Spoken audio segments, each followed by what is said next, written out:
All right, what is going on, my brony bros? It is I, your host, the Garza. Michael Garza? They call me Garza, and I don't know why.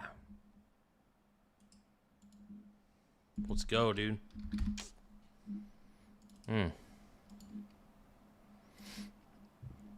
But yeah, welcome to the show, everybody. It is your host, the Garza, Super Garza.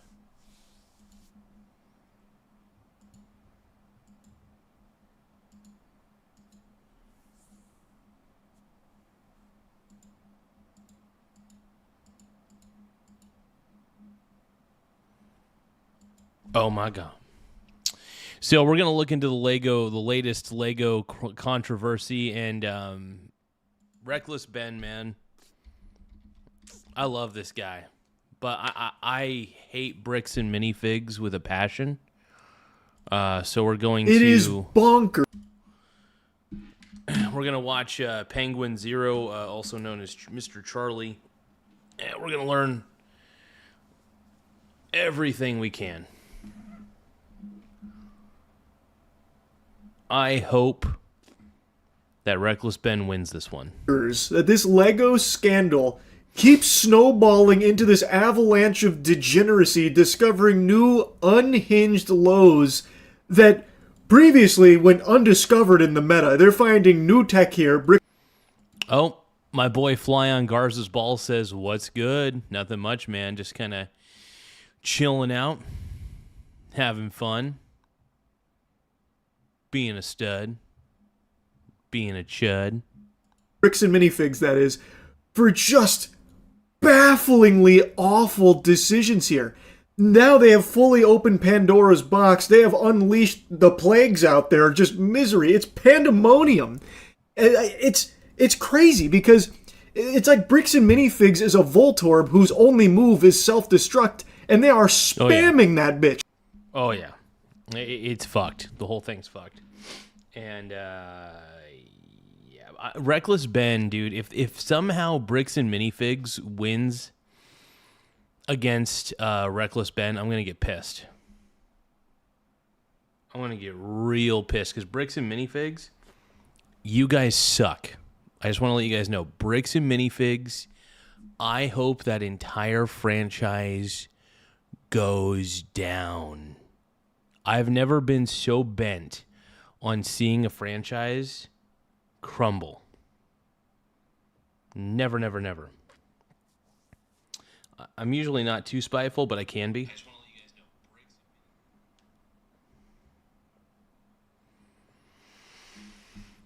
let you guys know. But yeah, I'm kind of pissed.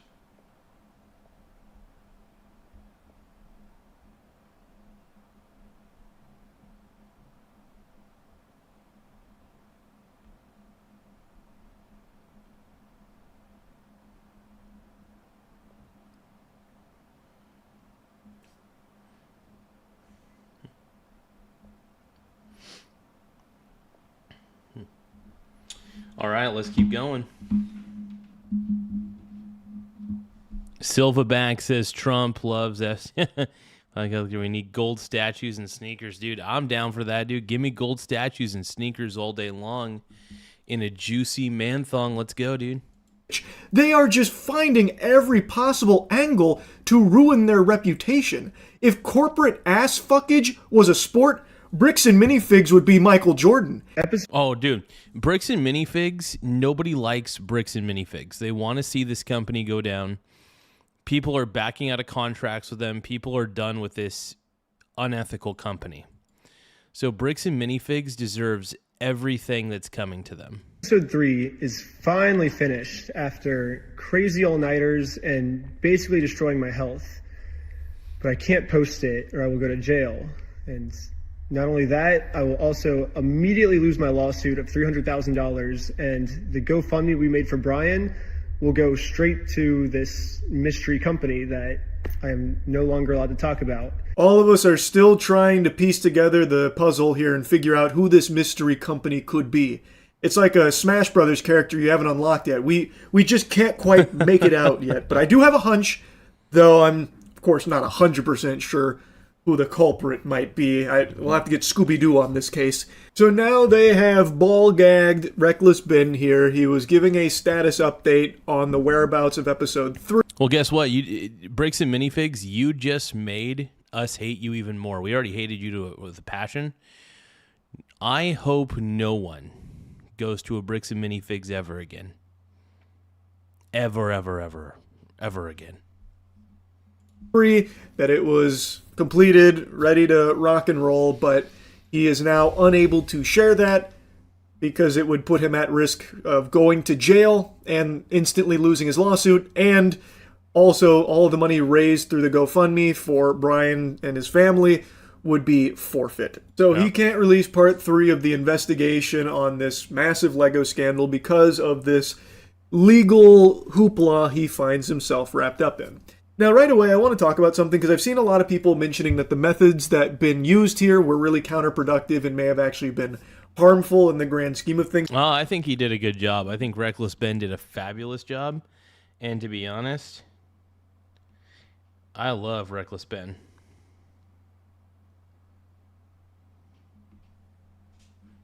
I love what he's doing, man. In this case, and while I do understand that criticism, like, yeah, it seems like some of the things he was doing may be purely for content, like that was the impetus behind a couple of the decisions, what's inarguable is that what has happened as a result of this is a net positive for the actual victims of Bricks and Minifigs here, which is Brian and his family. The money raised through the GoFundMe is life-changing, and it is no doubt a good thing. And showcasing the way Bricks and Minifigs corporate, as well as how those individual franchisees conducted themselves. So allegedly, Bricks and Minifigs stole from Brian again. God dang it. Is also an extremely important thing as a PSA to the Lego community with who they might be doing business with. So I think no matter how you spin it, no matter how you look at this and peel back the layer, I don't think anybody's ever going to do business with Bricks and Minifigs again. I don't think they should. Nobody should. I hope Bricks and Minifigs never gets business again. Make sure that you guys double tap the screen to like the stream. It does help the channel grow in more ways than one. But like I said, double tap the screen to like the stream. I am so upset with Bricks and Minifigs, dude.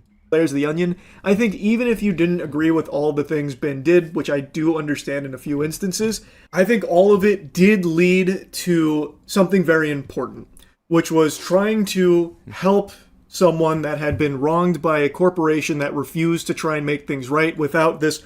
Yeah, and the corporation, by the way, decided to be scumbags. You know, the CEO is even part of it. CEO didn't even try to rectify anything. The CEO did not try to rectify anything. So, hey, Bricks and Minifigs CEO, we do not like you. Bricks and Minifigs in general, we hope you go out of business. I believe I speak for the entire community of Lego, and just anybody with a beating heart that we hope that you go out of business. Bricks and Minifigs, because you're a terrible, terrible company ran by a scummy, scummy CEO. Screw you. Public spectacle unfolding here. And also, unironically, Ben has made a sacrifice to, like, his personal freedom. He's went to jail twice for this and is now wrapped up in some very serious litigation. And all of that under the attempts to try and make things right for Brian. And like I said, again, even if you don't agree with all the ways he went about it, nothing would have been changing without Ben doing those things. Brian, yeah. Ben put the wheels in motion. Ben sparked the light, dude. I love what Reckless Ben did. I think he's a hero. He's a good dude. Double tap your screen if you love Reckless Ben, man. Double tap your screen if you love Reckless Ben. Let's go. Brian still wouldn't have been getting what he was owed, or Bricks and Minifigs and the franchisees would have still been just giving him the cold shoulder, treating him like dirt. So yeah. I think it has been a positive thing that Ben has gone to bat for. And now I think this latest decision is one that can be unanimously booed.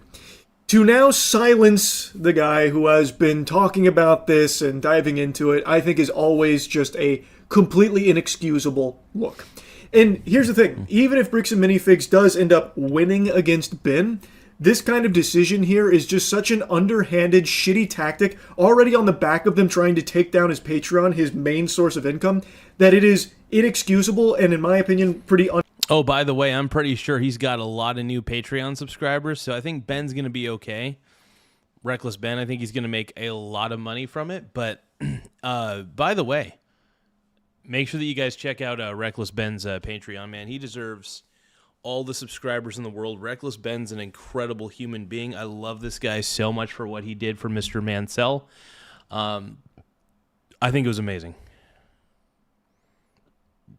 I really do. I think it was unbelievable, glorious, and no, I love what he did. I really do.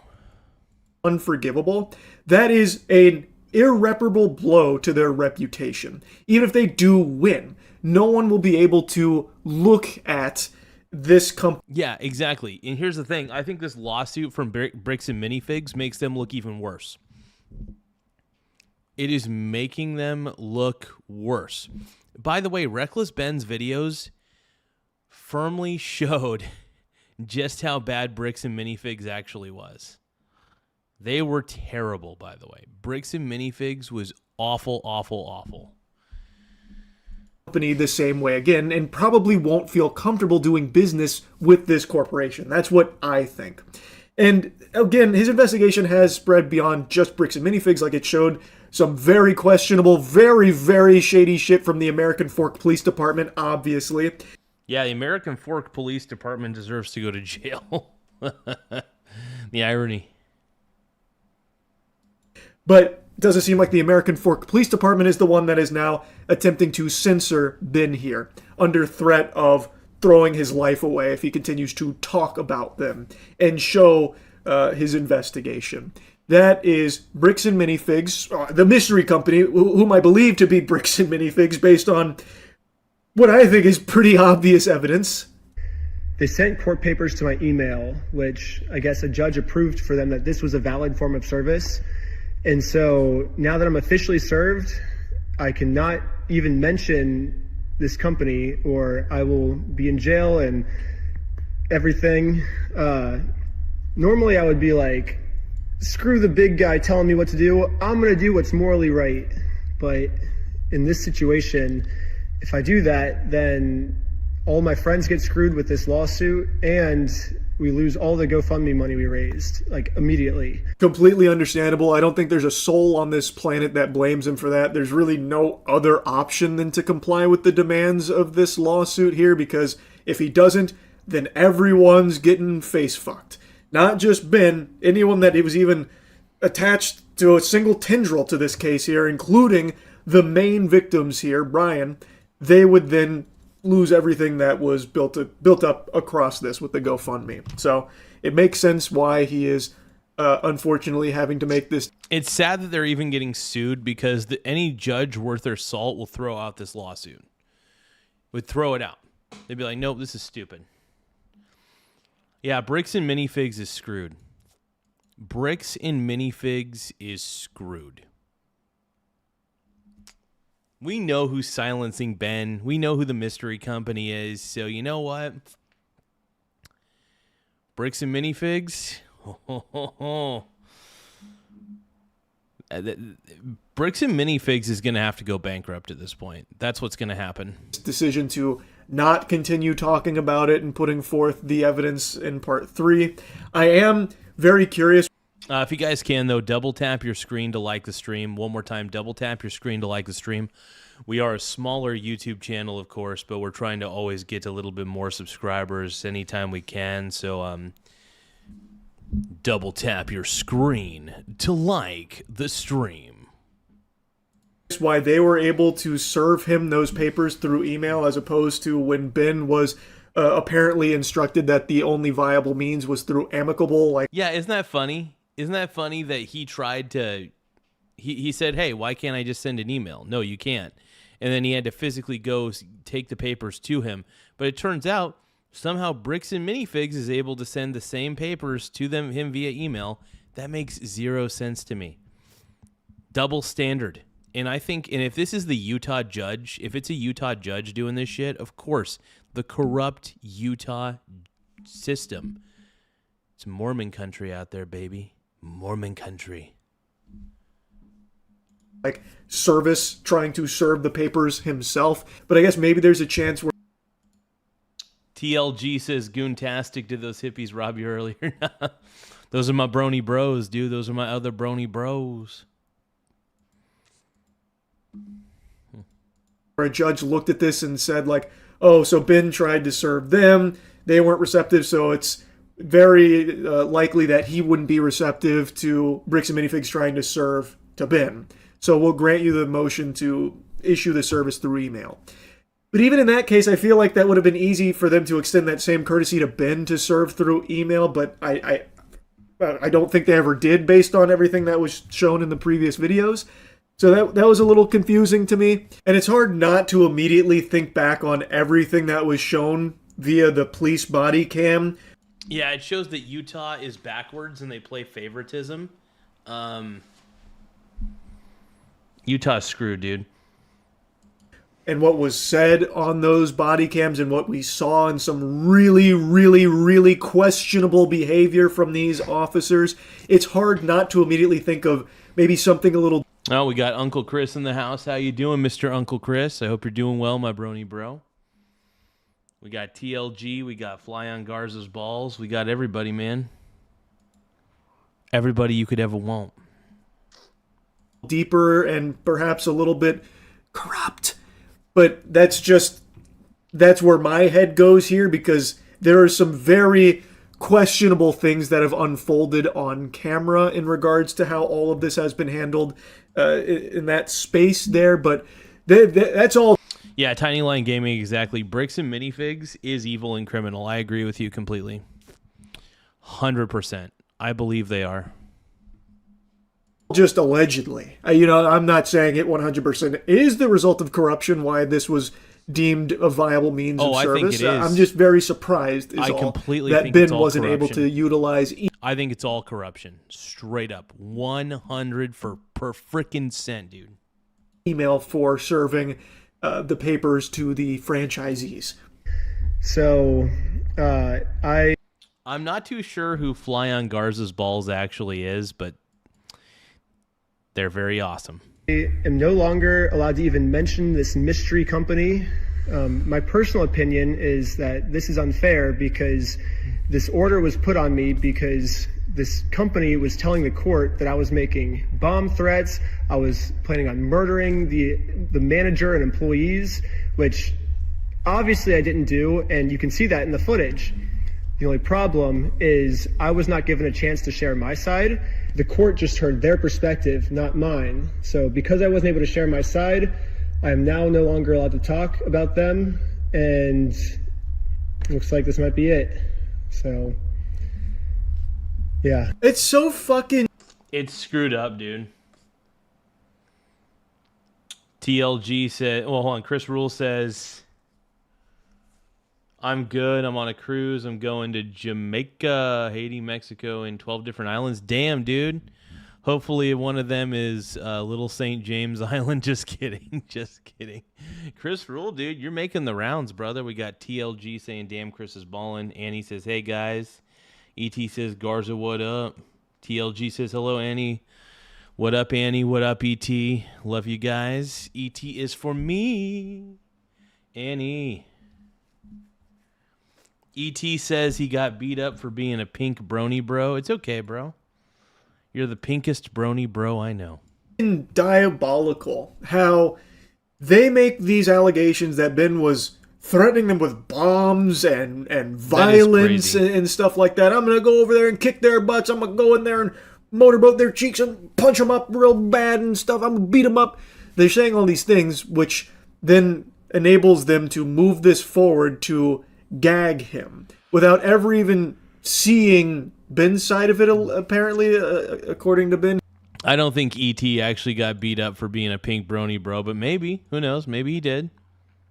Maybe. Here, that doesn't make knows? sense to me at all how that happens. I don't know if that's standard procedure or what. But I know in the case of like stalkers, like streamers who have had stalkers, they will give the most unhinged DMs, like actual hard proof DMs, messages, actual threats, even stalkers showing up to their house. They will provide that, and still authorities never really move to do anything to the stalkers. So why are they moving so hard against Ben? Like, again, you can question some of his methods, and yeah, some of it could teeter on like, some of Ben's methods were a little crazy, but I mean, if you look at who the real villain is, it's Bricks and Minifigs. They didn't try to, the thing is, they never tried to work with him at all. All they ever said was, we're just going to call the cops. We're going to call the cops. We're going to call the cops. That's all they ever did. Ben was trying to work with them. And all they could do was kept threatening the cops. It's crazy. It's literally insane.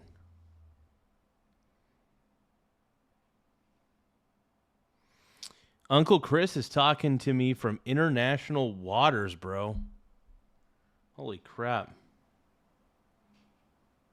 Yeah, TLG says, regardless of his methods, they were never cordial. Exactly.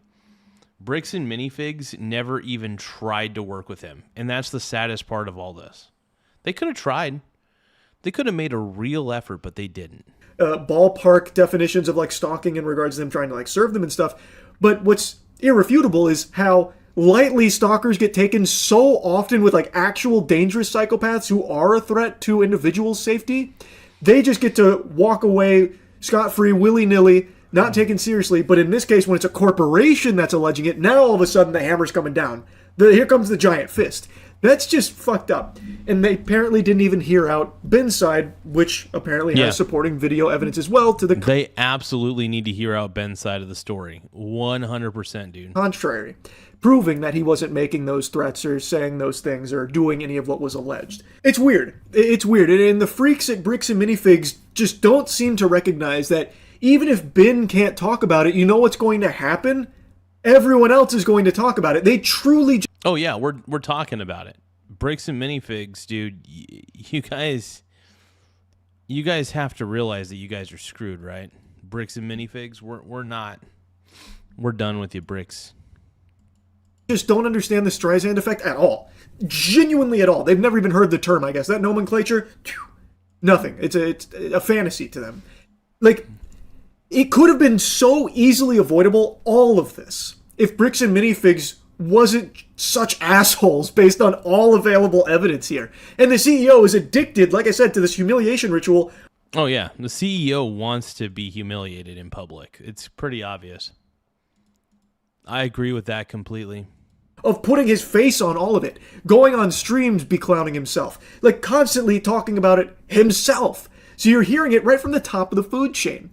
And it only keeps making it worse. And it makes people keep talking about it. So then, censoring Ben isn't going to just stop the story. It's only going to make it spread even more as more and more people talk about it now that Ben can't. And I cannot believe that they can't recognize that fact. It's fucking unfathomable that people run a company that handles this much money that Bricks and Minifigs does, millions upon millions of dollars, and can't understand the simplest concepts about the world and life. It's so weird to me. It's so weird. But anyway. It doesn't surprise me. Most people who run corporations are out-of-touch freaks. They don't understand what's happening in the real world. So I mean, it does, unfortunately, make sense to me. Laugh out loud. Hey, Smoker3609, thank you for the flow state, my brony bro. Hey, if you guys want to be like Smoker... if you guys want to be like Smoker 6309, make sure that you guys send a gift. A flow state would be awesome. We love the flow state gift quite a bit on this channel. We love the high five as well. So high five, flow state, happy poop yum yum. If you guys want to send a bunch of happy poop yum yums, we appreciate it. Oh, dude, Bum, is that Frog Eat Frog? Oh my God, it's a Frog Eat Frog burner account. We got Bum, aka I believe Frog Eat Frog. We could be wrong. This may or may not be frog eat frog. But Smoker 6309, man, I appreciate you, bro. You got me in my flow state, bro. You got me in my flow state. So I do appreciate the gifts. Anytime anybody sends gifts, though, it really does help the channel. So please tap the gift button or tap the little gold button. Send whatever gift you want. Anything really helps. I appreciate you guys. Very unfortunate new development here in this Lego scandal. Had to yap about it. That's really about it. See ya. Amazing, man. Oh, Karmelo Anthony got 35 years in prison. Here's Decoy. Karmelo Anthony was just found guilty of murdering Austin Metcalf and was sentenced to 35 years in prison. But already, people are seemingly calling for race riots. Oh, no. It's fucking Summer of Love 2.0. Summer of Love riots 2.0. Here we go. CNN immediately frames a verdict as racist. Karmelo Anthony said, well, push me. See what happens then. And he pushed him. And that is when Karmelo Anthony rummaged through his bag, took out a knife, and the jury has determined that when that knife went into the chest of the victim, Austin Metcalf, that was murder. If it was up to CNN, you'd think an inanimate object Sounds like murder to me, man. Sounds like fucking murder to just me. magically ended Austin's life, as they desperately try to frame this as anything other than murder. He had a knife. We don't know why he had a knife. He did not take the stand. This was a self-defense. He didn't. I'm sorry, but I think stabbing someone in the stabbing someone in the chest with a knife, that doesn't. I'm sorry. You were literally at an event, a track event. And if I heard this correctly, there were several witnesses who saw what happened. This is insane. Case. And what was Is CNN actually defending Karmelo Anthony on this one? This is crazy. in Karmelo Anthony's head was so important because if he subjectively believed that he was going to be killed or seriously bodily injured by Austin Metcalf, who is the victim now, then he had a right to take out a knife. Saying Austin, who is the victim now, is insanely evil phrasing. He's the only That is insanely evil. First off, he got killed by this psychopath. This is crazy. CNN, dude, nobody respects CNN. And we're tired. I don't like the mainstream media. The only mainstream media I tolerate is Fox News because they actually do an okay job. And it's not because they align with me politically. But it's, well, sort of.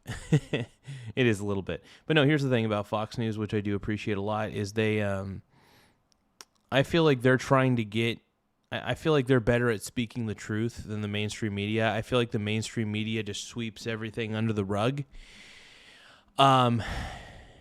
Yeah, I don't trust the mainstream media at all. I don't think anybody should. victim. He's the only one not with us now because of what Karmelo Anthony admittedly did. It's the simplest of cases, unless your network is full of racists. Then he had a right to take out a knife. A black man who has now been charged with murder of a young white man.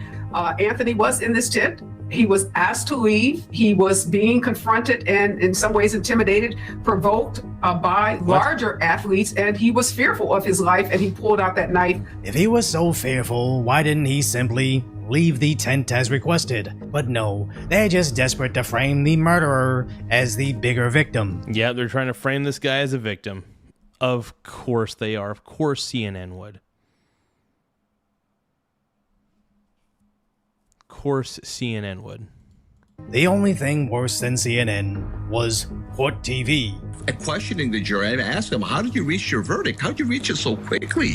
What happened? It was a 4-inch knife. He used it one time. He was pushed. I'm not saying that it was right, but what are you doing? How did you get this verdict? I'm enraged right now. This is very upsetting. You're wondering how he got the verdict? It's pretty obvious how he got the verdict, how the jury got the verdict. Come on, man.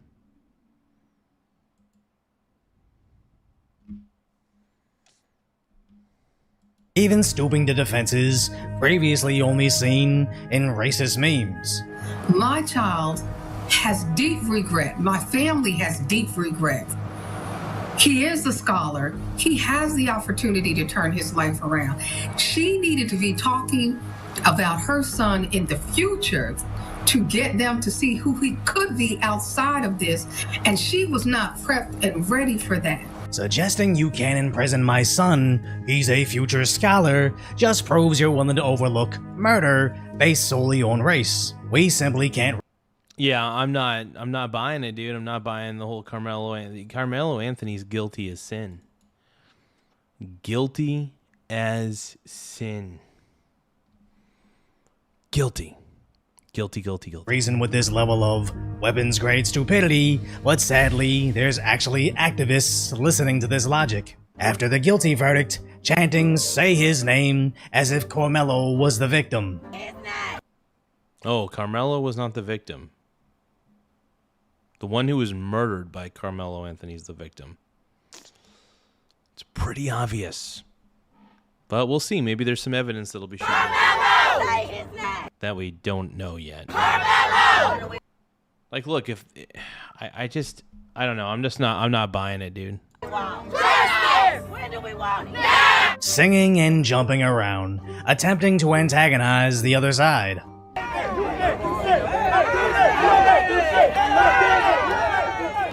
And we see that, but you're not gonna do with a man. That's weak. That's weak. Kid. Now luckily, this guy was eventually arrested, but he wasn't the only one getting confrontational. Anytime a white man or a white child can go and put their hands aggressively on anybody and something like this occur, it's self-defense. You put your hand on me and see how I respond. Oh my god, this is just so ridiculous, dude. All this is just so extremely ridiculous. In what world would anybody think I was for putting violent murderers in prison until his angry supporters got in my face, basically suggesting something similar to me? If anything, it just proves how unfixable this perpetual victim mentality really is. As I already know, even covering this story as moderately as possible, I'm definitely going to receive threats in my DMs by idiots that think they're anonymous, as some people are just seemingly evil. What do you want us to do? What do you want us to do at this point? What? I'm lost for it. I don't know what to do. I want you to have a sensible mind. That's what I want you to do. I want you to have a sensible mind and actually look at this. I want you to have a sensible mind. I got 5 boys. I don't know what. I ain't got nothing to tell them no more. You can't walk away no more. Rest in peace. Oh my god. Jeez. You can't walk away. Yeah, you can, dude. Yes, you can. You absolutely can walk away. He was given that option. They were like, get the hell out of here, dude. Martin. Now, obviously, the answer. Oh my god. Carmelo Anthony supporter, what do I tell my 5 boys? What do we do now? Don't murder people. That literally did not need to happen, dude. Is just tell your kids not to commit murder. But in the sea of reasonable responses to this is, how does she have 5 kids but isn't working on a Tuesday afternoon? As for several days, she's been out there proudly broadcasting her racism. If evidence does come out that Karmelo was not in fact fighting for his life when he stabbed and killed Austin Metcalf, do you think that the black community will accept that? If evidence shows that he did not, no, we're going to stand by ours regardless. They stand by theirs. Once again proving you can't reason with this. Why? Yeah, there is no reasoning. Summer of Love Riots 2.0, dude. Summer of Love's back, baby. Summer of Love's back. Waste your energy explaining that murder is evil when essentially her whole argument is bigotry. The problem being, the BLM riots proved she's not alone in this.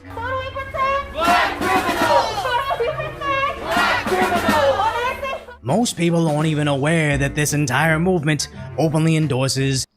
Larson Christopher says, Amir, the world is going crazy. Yep. Josh Brooks says, spread the word, not the country hate. Yeah. They're paid out. Larson Christopher says, we want orderly, civil, and lawful, calm, and polite. Might be asking too much, yet. Yeah, they need to stop justifying the murder. Exactly. If you are defending, if you say that Karmelo Anthony is innocent, you're just a moron. Look, if you guys think that Karmelo Anthony is guilty, double tap your screen. If you believe that Karmelo Anthony's guilty, double tap the screen. Black criminals, believing they're basically incapable of not committing murder. It's insanely racist to think this, but they somehow not only believe it, but crowdfund. Oh, we got the pug plug, dude. Hell yeah, we almost had Tim Walz too. Imagine how low the USA would have fallen. Exactly, dude. The Help Karmelo Anthony official fund. I can't believe this even raised money. This is sad that people actually donated to this. What a bunch of morons. Fund over $600,000 to a guy found guilty of murder, openly admitting they won't spend it on his defense, but other stuff for the family. Because being on trial for the murder you committed is injustice. It's actually scary to think a family can make over $500,000. It's not necessarily scary. It's not even surprising because there's a lot of morons on social media. And when a story like this gets out and there's a GoFundMe, there's always going to be morons who will donate to that GoFundMe, even if the person that it's for is a total murdering psychopath. Because some people see a black student stabbing a white student and immediately rush to send him money. As simply put, one side wants to see justice, while the other is just openly racist, complaining about the racial makeup of the jury. This is a racist country. I love how they care so much about the racial makeup of the jury. Crazy. Racist state. This is a racist court. Nah. Karmelo Anthony's a murderous fool. Ain't nothing else to talk about. When has a white boy been before an all-black jury? Tell us, media. Tell us, white folks. When has a white boy... Yeah, luckily I don't suffer from any guilt. Been before all... You're not making me feel any more guilty. In fact, you're making me just feel enraged. I feel less guilty the more I listen to you. Black jury, never. How's it murder? Is he asked? Is he okay? But the Black Panthers weren't the only ones angry over this. That a black boy was allowed not one black soul on a jury. Oh, good Lord. It just goes on and on and on. All white jury. As yes, that does seem like a concern we should at least consider, until you read exactly why. No, the jury absolutely got it right. Potential Karmelo Anthony jurors dismissed after saying they could never send him to prison. He looks like a child. Yeah, so basically they were already biased. A jury is supposed to be unbiased. If they're naturally biased, you have to kick them out of the jury. There were no black jurors, as many of the dismissed potential jurors stated they couldn't imagine putting a brother in jail, saying they can't make a decision about somebody so young. One mistake doesn't make you a bad person, and I don't feel... I don't know. I think stabbing someone in the chest and it's not in self-defense. Look, from what I've heard, from every piece of evidence that's out there, you know what? Let's ask ChatGPT real quick.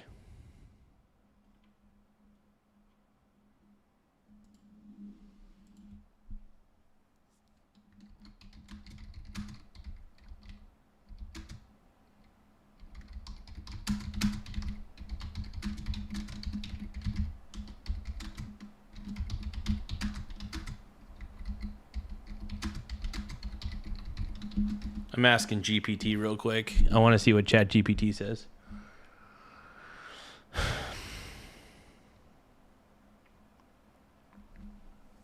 So it says, yes, based on the jury's verdict and the publicly reported evidence, there was enough evidence for a jury to conclude he was guilty of murder beyond a reasonable doubt.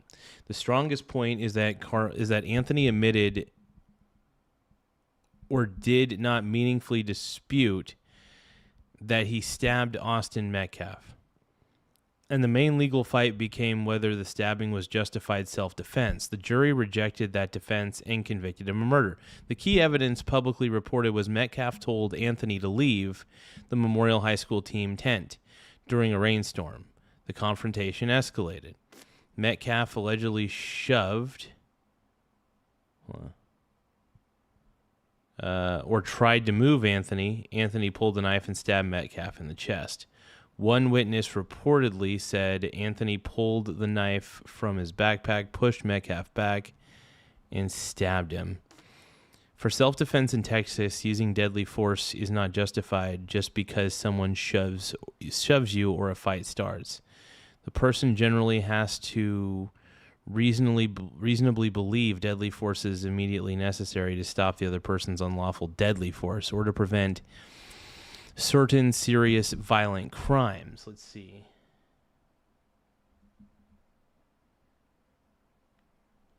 So my honest take is there was probably enough for murder because stabbing someone in the chest with a knife is deadly force, and the publicly reported facts do not clearly show that Metcalf was using or about to use deadly force against Anthony.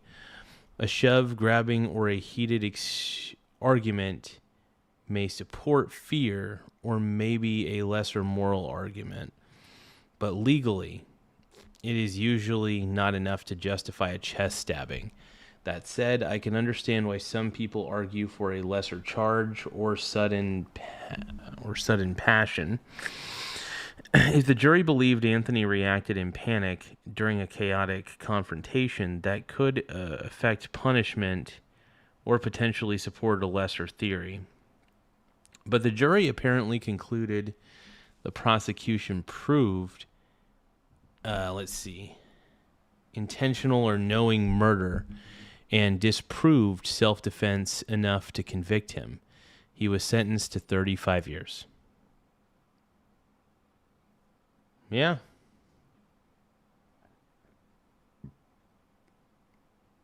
So essentially, Karmelo Anthony's guilty as fuck. And the people who are defending him are idiots. Comfortable finding an African-American male guilty of murder, as none of those jurors are able to give an unbiased judgment on the case, and reasonably should immediately be dismissed from the jury. But instead of blaming those individual jurors for their bias, they again blame racism. As plainly put, placing racists on the jury is their version of justice. As when a guy holds a sign showing Irina Zarutska, someone couldn't help but punch him. I'm just holding a sign. There was absolutely no reason for that, other than to advertise you have zero self-control. Yeah. And nobody will be surprised when you too are tried for— Oh, and a lot of these people in this mob have zero self-control. None. They just don't have it, man.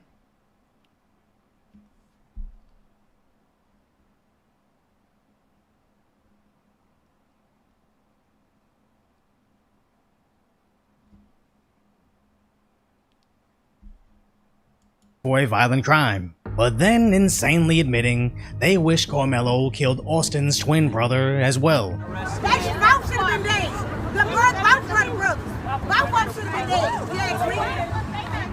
It's sad to see society slip this far, where we'd like to— Yeah, things are cooked. If people, things are feeling kind of cooked. hear what the other side has to say, but literally nothing can be gained listening to anybody who not only wants to free someone guilty of murder based solely on race, but wishes they murdered more innocent kids based solely on race. So if you appreciate my concise— Yeah, the real racists are the ones— if you think that Karmelo Anthony's innocent, I think you're probably a little racist, allegedly.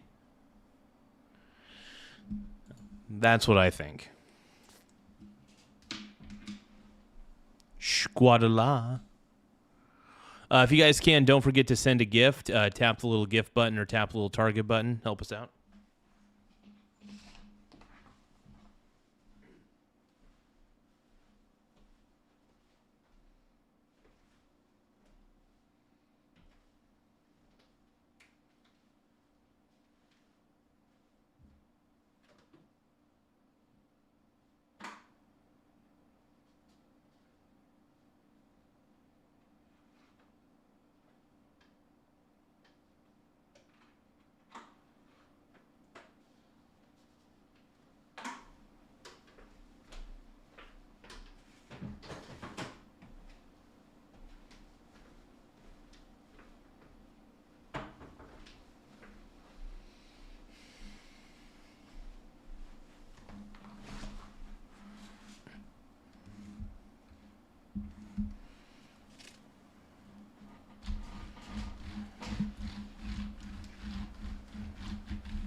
occur.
Give me a second, you guys. I'm cleaning off my desk. Wiping it down, dude. I'm wiping.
Okay, give me a few seconds, you guys. Sorry about that.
So I heard Plattner advanced. That's scary.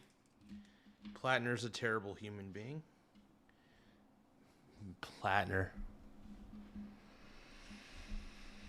Let's keep going. It's self-defense. You put your hand on me and see how I respond.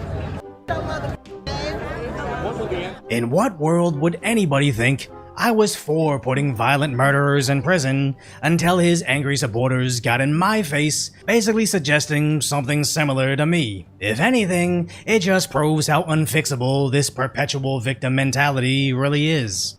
Oh, yeah. It is unfixable. As I already know, even covering this story as moderately as possible, I'm definitely going to receive threats in my DMs by idiots that think they're anonymous, as some people are just seemingly evil. What do you want us to do? What do you want us to do at this point? What? I'm lost for words. I don't know what to do. I got 5 boys. Grow a brain. I don't know what. I ain't got nothing to tell them no more. You can't walk away no more. Just tell them not to murder people. That's all. Tell them to avoid murdering people. Be a good person is all you have to tell them. Pretty easy. It's pretty damn easy. You're making this much more difficult than it needs to be. No, you really are. Now, obviously, the answer is just tell your kids not to commit murder. But in the sea of reasonable responses to this is, how does she have 5 kids but isn't working on a Tuesday afternoon? As for several days, she's been out there proudly broadcasting her racism. If evidence does come out that Karmelo was not in fact fighting for his life when he stabbed... Yeah, we all know that. We all know what's happening there. ...and killed Austin Metcalf, do you think that the black community will accept that? If evidence shows that he did not, no, we're going to stand by ours regardless. They stand by theirs. Once again proving you can't reason with this. Why waste your energy explaining that murder is evil when essentially her whole argument is bigotry? The problem being, the BLM riots proved she's not alone in this.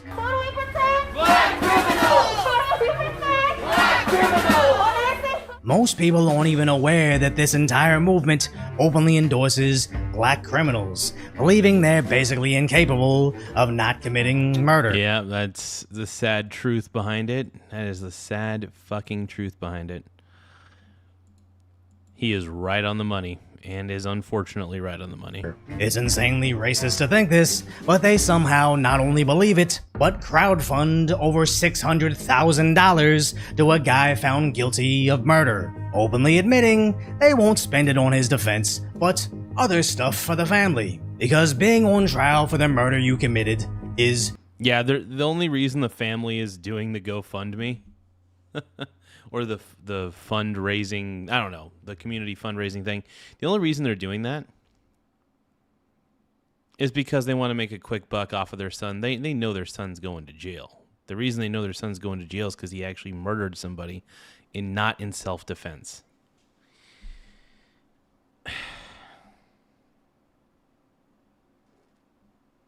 What a fucking chud. Injustice. It's actually scary to think a family can make over $500,000 because some people see a black student stabbing a white student and immediately rush to send him money. As simply put, one side wants to see one mistake blaming those individual jurors for their self-condemned buddy who not only wants to free someone guilty of murder based solely on race, but wishes they murdered more innocent kids based solely on race. So if you appreciate my concise... extremely messed up, but it's... crazy. Sometimes lighthearted commentary on the tragic status that is today's reality. Hopefully No, Annie, it is absolutely insane.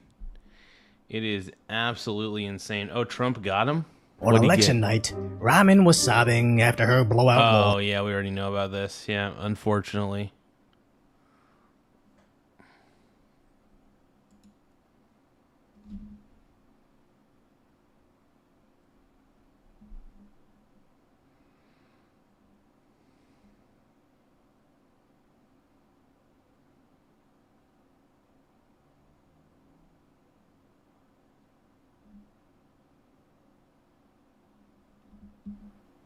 What the fuck?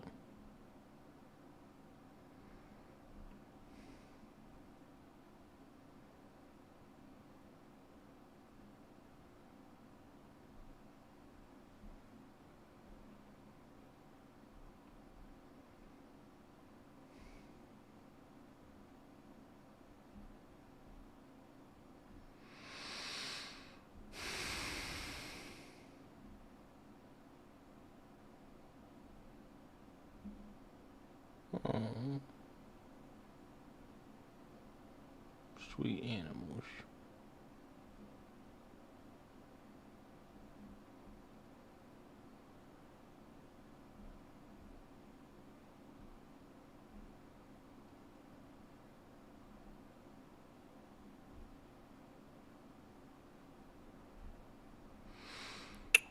Give me just a few moments.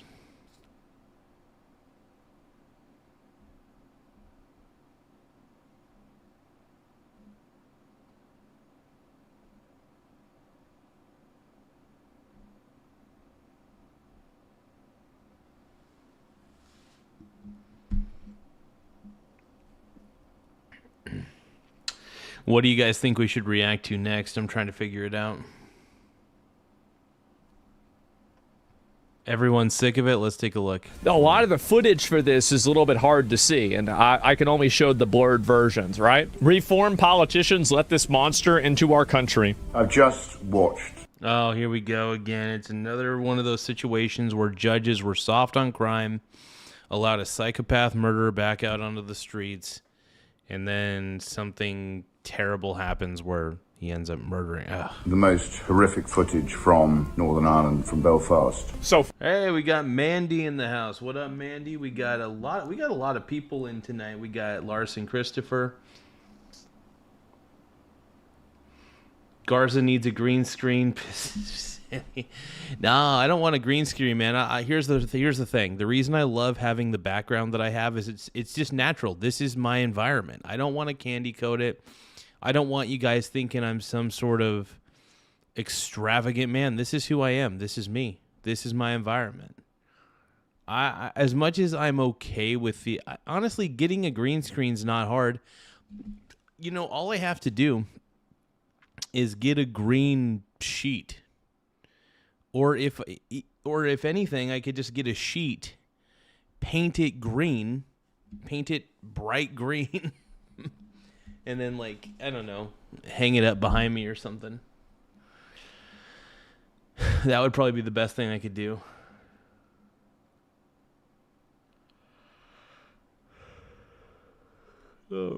Far.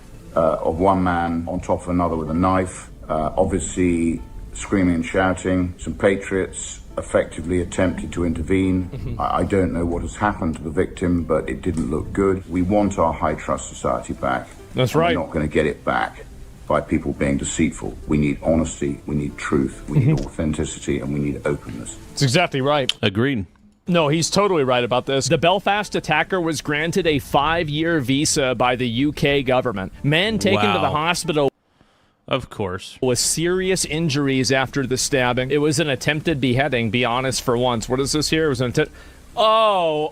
That's crazy. Bro, as I said, the media are the enemy. New Belfast mayor highlights drive towards diversity in the city. Guys, I cannot express how much that you've got to hold the people that allowed this to happen accountable. I saw... Yeah, and of course the person in that photo seems like the kind of person who would make the decision to allow somebody like that back out on the streets. Terrible. Effing fucking terrible, dude. Just totally terrible. One person, I replied to a post about this today. We need calm heads. It's very important that people like Rupert Lowe, Elon Musk, Nigel Farage, and others don't use this horrific Belfast incident to whip up hostility and division against minorities, migrants, and Muslims living in... I don't know. I think it's a good thing to talk about these things. You know, noticing these things happening, noticing is not racist. I think that sweeping it under the rug is racist. Not noticing is racist. Not seeing a pattern is racist. That's what I say. In the UK, and so I replied to this and I said, these are the calm heads, actually. Keep running defense for these communities and reframing accountability as racism, and you will find that out. Nigel Farage and Rupert Lowe might be one of your last chances to have a moderate voice solve this problem, because the problem will be solved. It will either be solved moderately or in an extreme way. This can't continue. It obviously can't continue. I think everybody knows this. Some Agreed. cultures are much better than others. Even Reform UK is saying this. People on Reddit... That's true. I agree with that 100%. 110%. Are agreeing? Not all cultures are created equal. Some cultures believe in really stupid things. Some cultures believe in really smart things. I'm not going to say which cultures believe in stupid or smart things. I'm just saying not all cultures are the same. And not all cultures are good. Not all cultures are bad. But you gotta realize that not all of them are the same. Not all cultures are the same.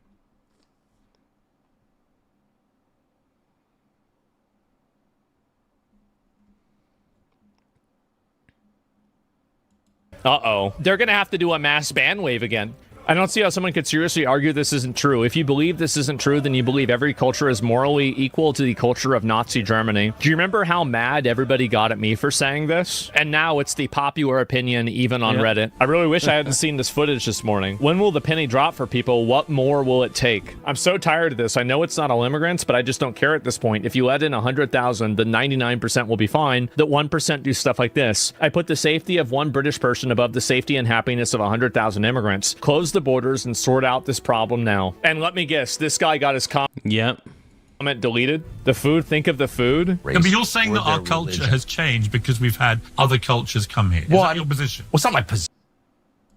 It's a fact, and you just said it at the beginning. I think so it's God. You know, one thing I love about Tucker Carlson is the dude's not afraid to speak the truth, even if it's a truth that's deemed unpopular by the left, which the left thinks.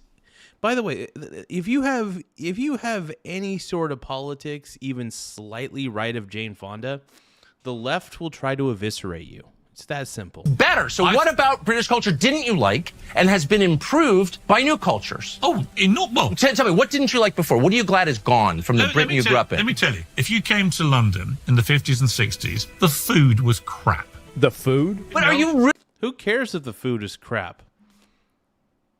So you want different food from other cultures, that's fine. Whoop-de-fucking-do. What does that have to do with anything? I need some... you know what? I want some bloody nachos.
All right, let's keep going.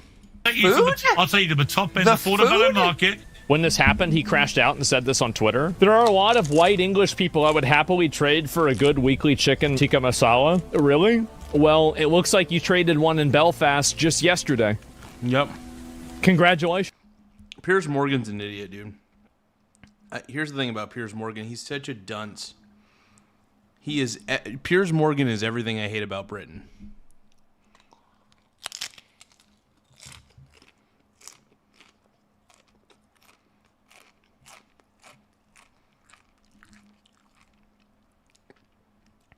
If you were to define white guilt, all you would have to do is put Piers Morgan's photo next to the words white guilt, and that would define it.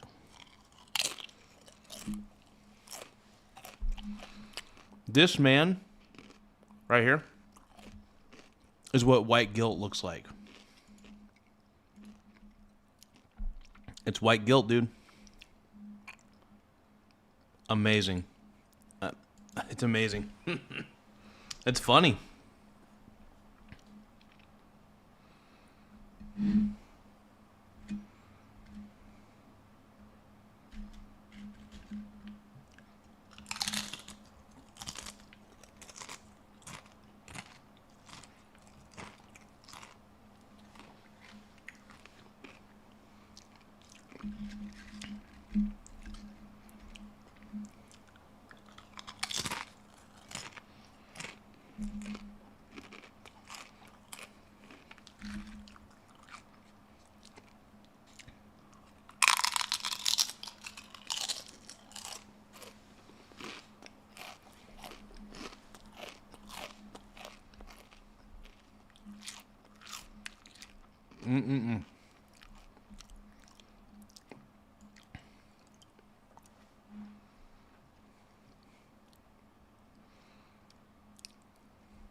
All right, let's see what else we got.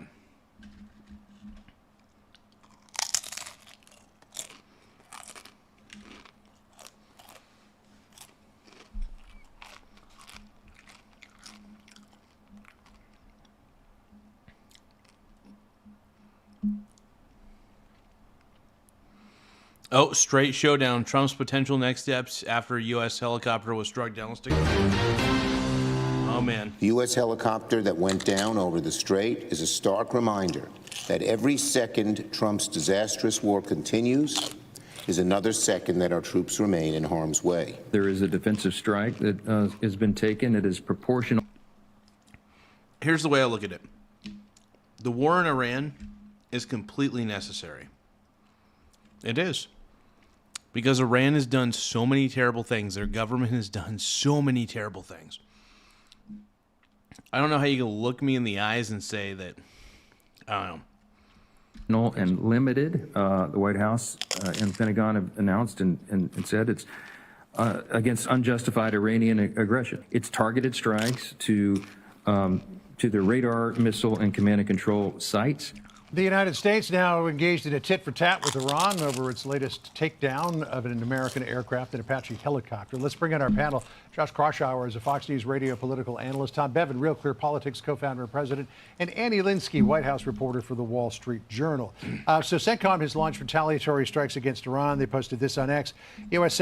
Central Command forces began launching self-defense strikes against Iran at 5 p.m. Eastern Time today at the Commander-in-Chief's direction in response to yesterday's downing of a U.S. Army Apache helicopter. The mission is proportional response to an unjustified Iranian aggression. Tom, a lot of military analysts that we talked. Agreed. There was no reason for Iran to shoot down that helicopter. No reason. So, the U.S. launching self-defense strikes against Iran is completely justified. Doctors say that's exactly the problem. It's a proportional response. That the U.S. should be going in there and really punching them hard. Yeah, we need to. Right, and we're in this sort of holding pattern. Trump's trying to, I think, keep space and create space and allow some deal to get done. He said it's going to happen in 2 to 3 days, but it doesn't seem to be happening. It seems that the Iranians don't really have any interest. They're not necessarily negotiating in good faith. And, you know, J.D. Vance was saying, look, it's not a quagmire. He's out defending this, saying, of course, it's going to be wrapped up before the midterms. Well, the clock is ticking domestically, politically, and there doesn't seem to be a deal that's on the horizon. Iran dragged out negotiations for the JCPOA for 2 years. Andy, you talked to the president a little bit earlier today. You wrote an article with Jared Molson and Shelby Holliday. You wrote in part, quote, Trump has been reluctant to return to a broad bombing campaign, though he previously told aides he would consider restarting the full-scale war with Iran if American service members are killed by Iran. He sought to play down the helicopter incident, saying that it wasn't a big deal and stressing that the pilot is fine. But they... No. As long as the pilots are okay, that's the most important thing. Tried to kill them. Yes, that's right. When I spoke to the president earlier this morning, he very much is still in this kind of deal-making mode and wanting to say, look, this isn't going to be a moment that will disrupt this very carefully negotiated ceasefire. But we got to stop trying to make deals with Iran. Finish the job. Finish it. Finish it. That's all I need to say.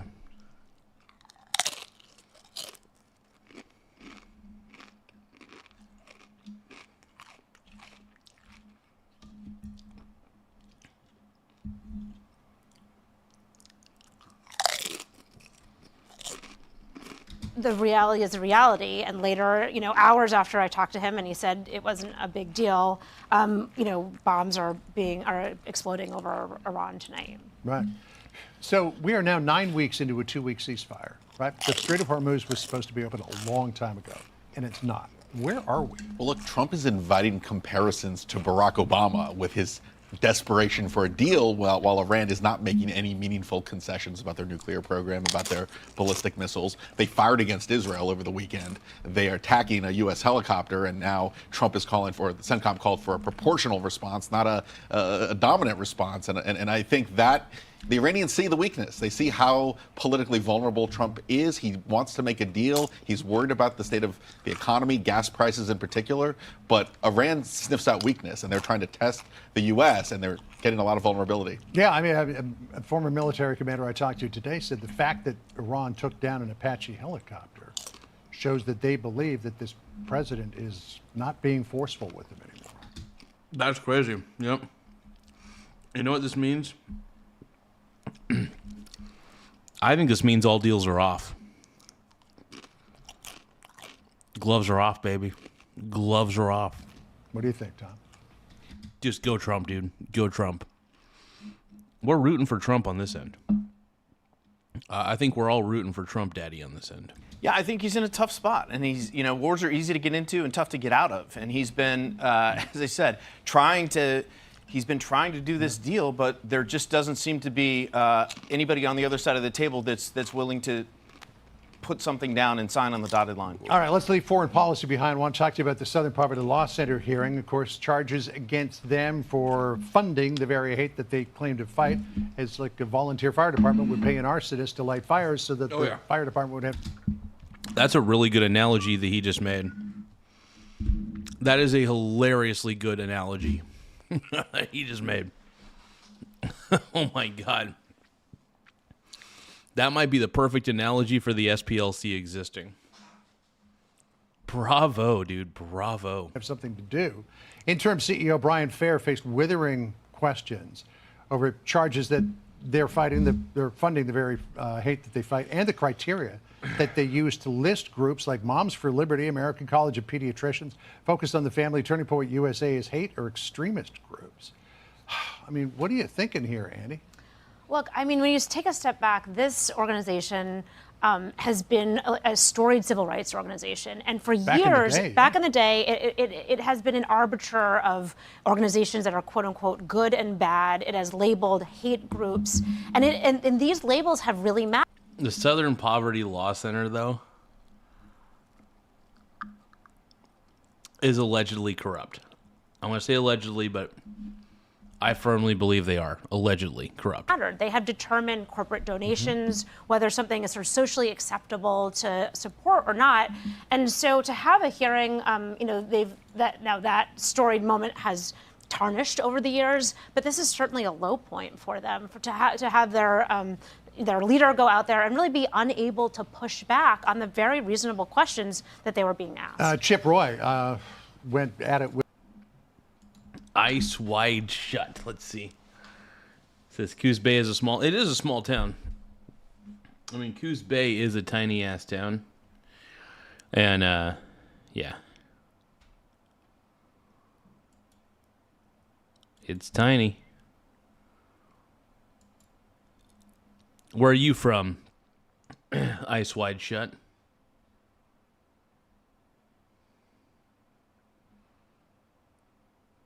Yeah, eyes wide shut. I called him daddy, and I'm eating on camera, bro.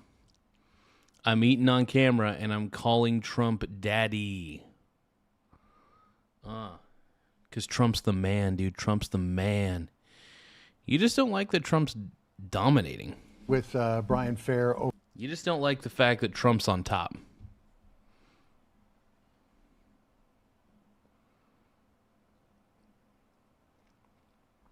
Yeah. Over Charlie Kirk and Turning Point USA, which has been listed as a hater extremist group. Watch this exchange. With respect to Charlie Kirk, have you all taken any position since Charlie Kirk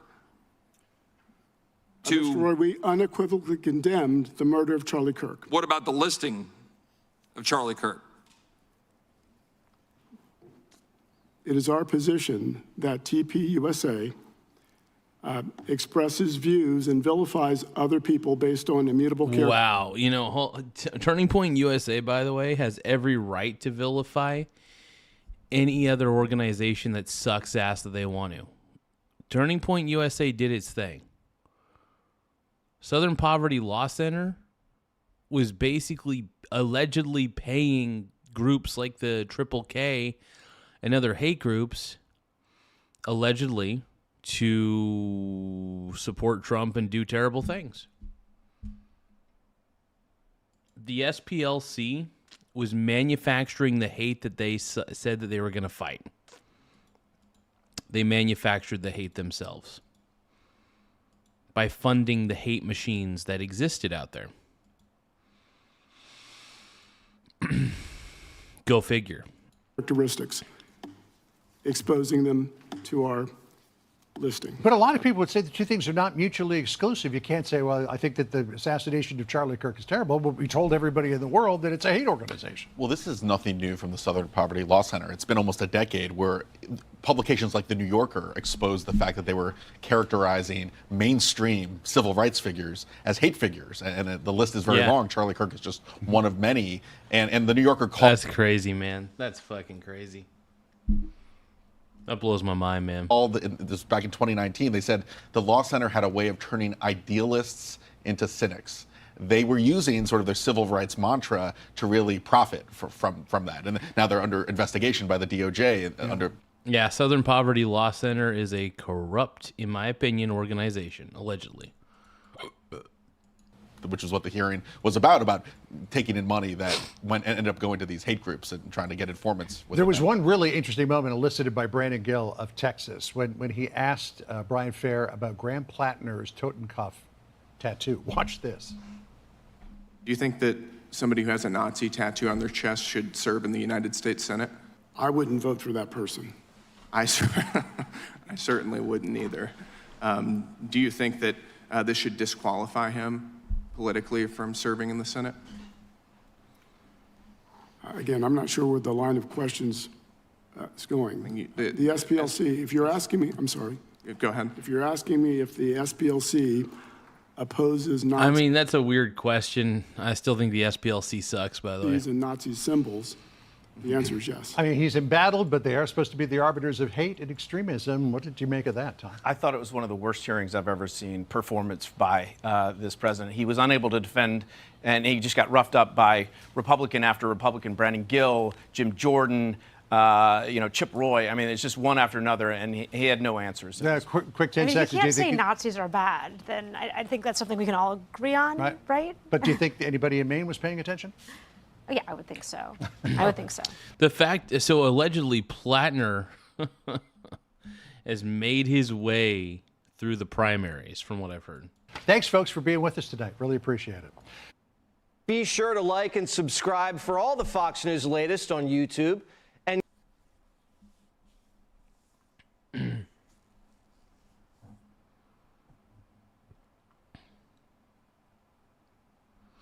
Yeah, Bricks and Minifigs just took down the GoFundMe. Bricks and Minifigs just got the GoFundMe for Brian Mansell, which was created by Reckless Ben, taken down. Now, if you take a look at this community post that Ben posted a few hours ago, you see he says, they took down Brian's GoFundMe. I wish I could talk about it, but I'll go to jail if I do. So that tells me that Bricks and Minifigs is heavily responsible for the GoFundMe being taken down because he says they took down Brian's GoFundMe, and he says if he talks about it, he'll go to jail. And obviously, as we know, Ben can no longer mention Bricks and Minifigs as a company, no longer name them, no longer critique them, all of that, at least until Oh, they deserve to be critiqued, and we're going to critique them.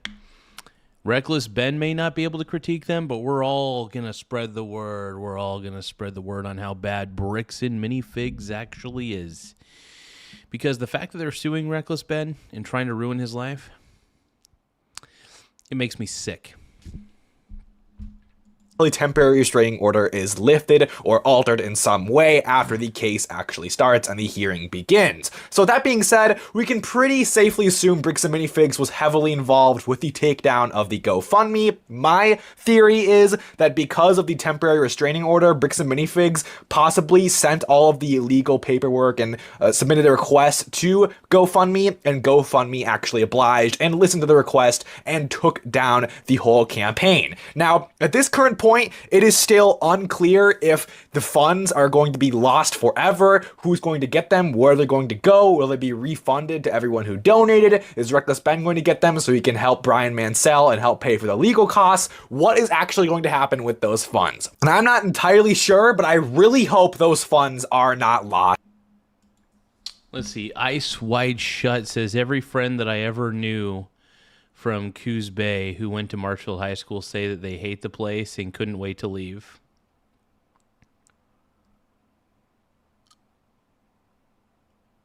Yeah, Coos Bay is not that bad. I mean, Coos Bay is kind of boring, but honestly, you got the beach and you got the woods.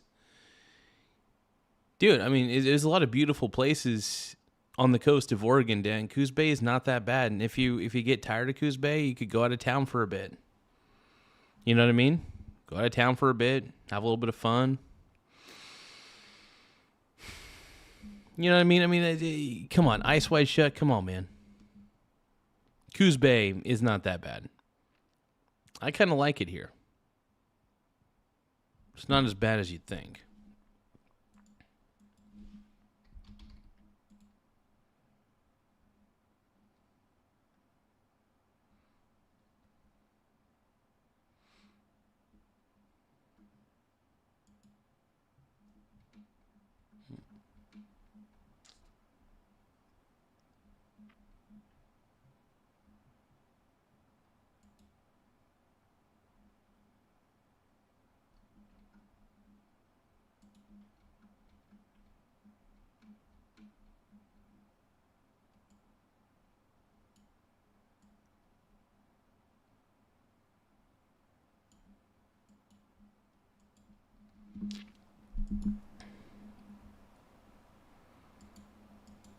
Most cases, I think if a GoFundMe like fails for whatever reason, then the donations are paid back or refunded to everyone who made a donation. But I can also see a case happening in this lawsuit where somehow Bricks and Minifigs or the court, one or the other, they actually get to take the almost $450,000 that was raised from this GoFundMe. Now, I'm not a lawyer. I'm not going to say, you know, how that could happen. I don't know, but I have heard that's a possibility in this case.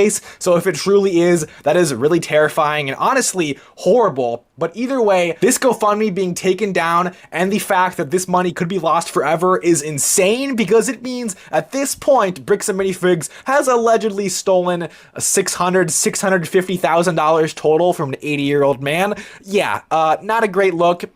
Yeah, Bricks and Minifigs, man, they're making life way more difficult for themselves than it needs to be. And, yeah, they're not making life easy for themselves, that's for sure. Obviously, this is horrible for Brian Mansell, the Mansell family, for Reckless Ben, and for the entire movement. But at the same time, Bricks and Minifigs made a horrible choice doing this, because even if Bricks and Minifigs themselves... Yeah, Coos Bay is not that bad, dude. Coos Bay is pretty tight. I like it down here. It's really not that bad. Cost of living's fairly low. That's one thing I like about Coos Bay. Plus, honestly, it all works out, man. I love it.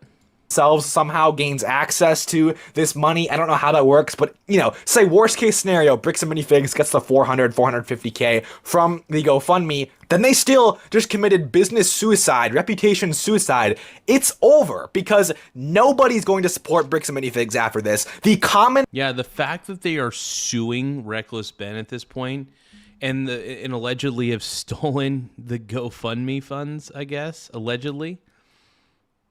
This is not a good look for them. Bricks and Minifigs is going down forever. In fact, let's look up Bricks and Minifigs' official website. At least I'm going to look it up real quick.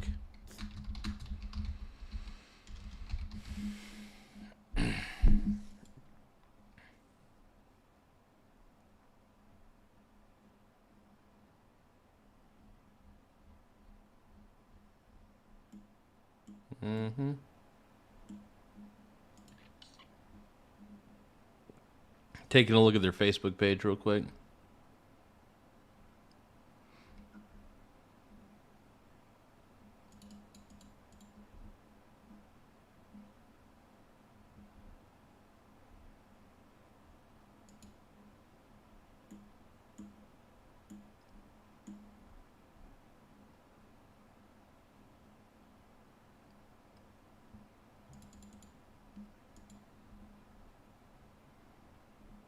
Holy crap, man. They are so cooked.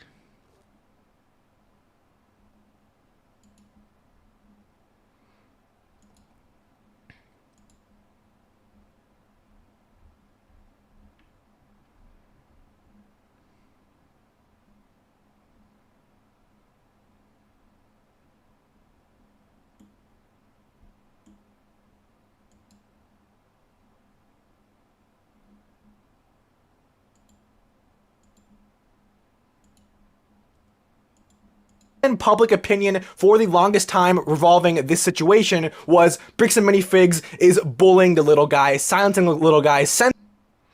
Michael Donaldson says, what happened? So basically, Reckless Ben, the man who's been going up against Bricks and Minifigs,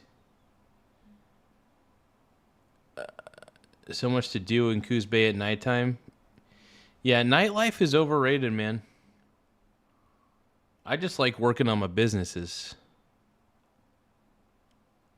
But yeah, essentially, Mr. Donaldson, Bricks and Minifigs is censoring Reckless Ben, and it's disgusting that they're censoring him the way that they are because Reckless Ben's an incredible human being. I like this guy. And yeah, Bricks and Minifigs sucks. I've never been so angry at a company in my life.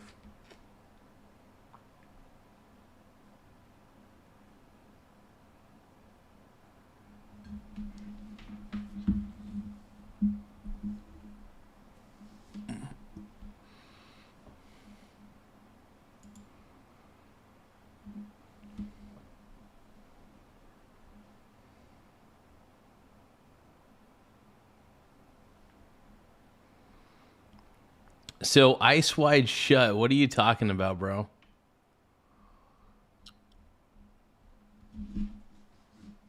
Yeah, so basically Bricks and Minifigs is a terrible company that stole some Legos and is suing Reckless Ben for revealing that they're a corrupt company, essentially. So Reckless Ben went out of his way to reveal how corrupt of a company Bricks and Minifigs actually is.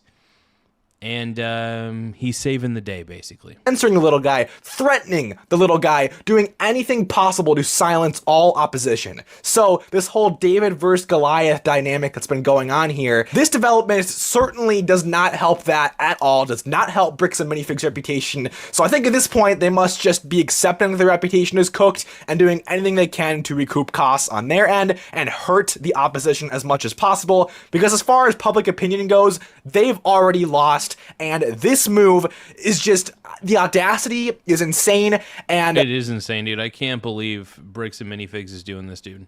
I think Bricks well, and I can believe it. They're a piece of crap company. Minifigs, you know, I thought Bricks and Minifigs was cooked forever before this. Like, their reputation is done. I mean, they're definitely gone at this point. But after this, it's somehow even worse. I mean, at this rate, tomorrow we're going to hear, you know, even worse things that happen, and we're going to hate Bricks and Minifigs even more. It's like every single day, the CEO, Eamon McNeff, or someone at Bricks and Minifigs does something insane, and it's just like, you didn't think you could hate them as a company even more, but somehow you do. And now I definitely do. And I just gotta say, if GoFundMe like had a choice in this and oblige and actually listen to Bricks and Minifigs trying to take down the GoFundMe, it really shows you the contrast between a company like Patreon, where the CEO of Patreon rejected the takedown request. You know, Bricks and Minifigs submitted for all the videos to be taken down from Patreon. Hey, good job, Patreon, by the way, for doing the right thing. Patreon for Reckless Ben, and the CEO of Patreon said, no, we're not going to do that, and if you don't like that, you can sue us, Bricks and Minifigs. Whereas with this whole situation with the GoFundMe, it is the sheer opposite happening. It appears that GoFundMe has completely cooperated with whatever request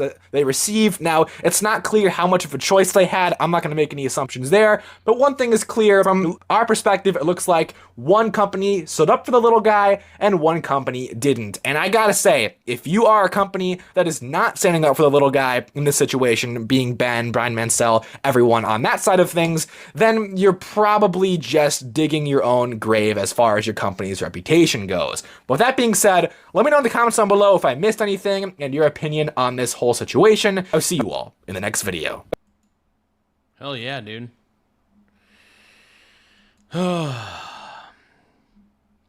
Bricks and Minifigs, man. I hope that company goes down.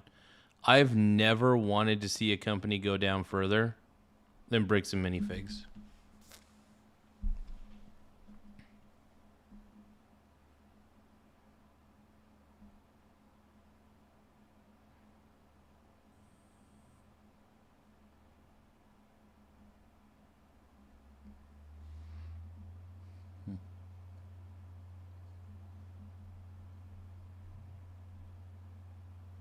Give me just a moment.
Okay, here we go.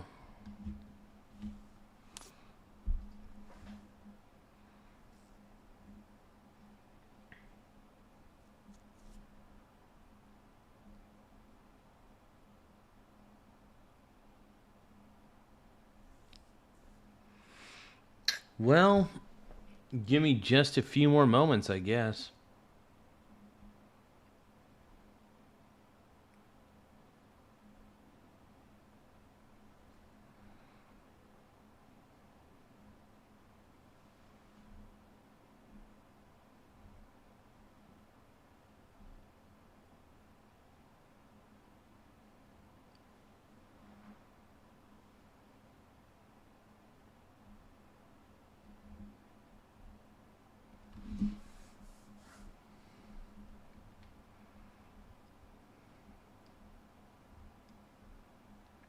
Give me a few more moments, everybody.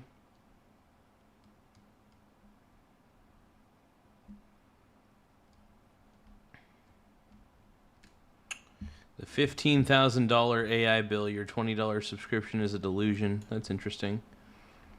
Interesting. I'm looking up some rando stuff, you guys. Sorry about that.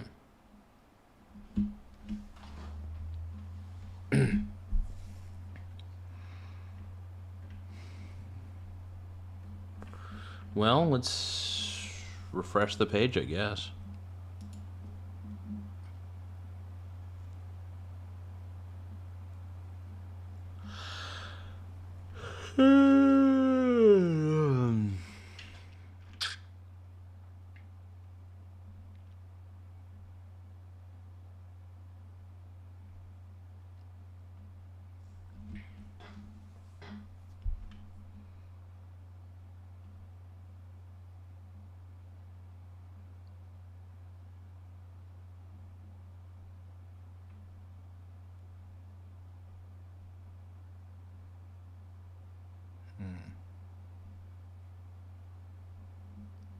Elon Musk's chilling warning about the Cali election goes viral fast. LA mayoral election, it is just derailing so quickly. And as I repeatedly said yesterday, I don't have evidence of the fraud. Like, oh, here's the paper, I've got the evidence, let's mail it in and we're good. But something obviously stinks. As we stand, today is Tuesday, the election was 1 week ago today, they are still, not only are they still counting votes, but votes are still allowed. It's just crazy that they're still counting votes. That just shouldn't be happening. To come in at this point for 1 week after the election. It's completely absurd. And as you know, when polls closed and even into midnight a week ago on election day, Spencer Pratt was second. And everybody thought, okay, we'll have the runoff that everyone expected, right? Very few people thought that Karen Bass was going to get over 50%, or certainly that Spencer. Karen Bassul.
You do realize that the California election was pretty sketchy in the sense that it takes so long for them to count the votes. It shouldn't take that long.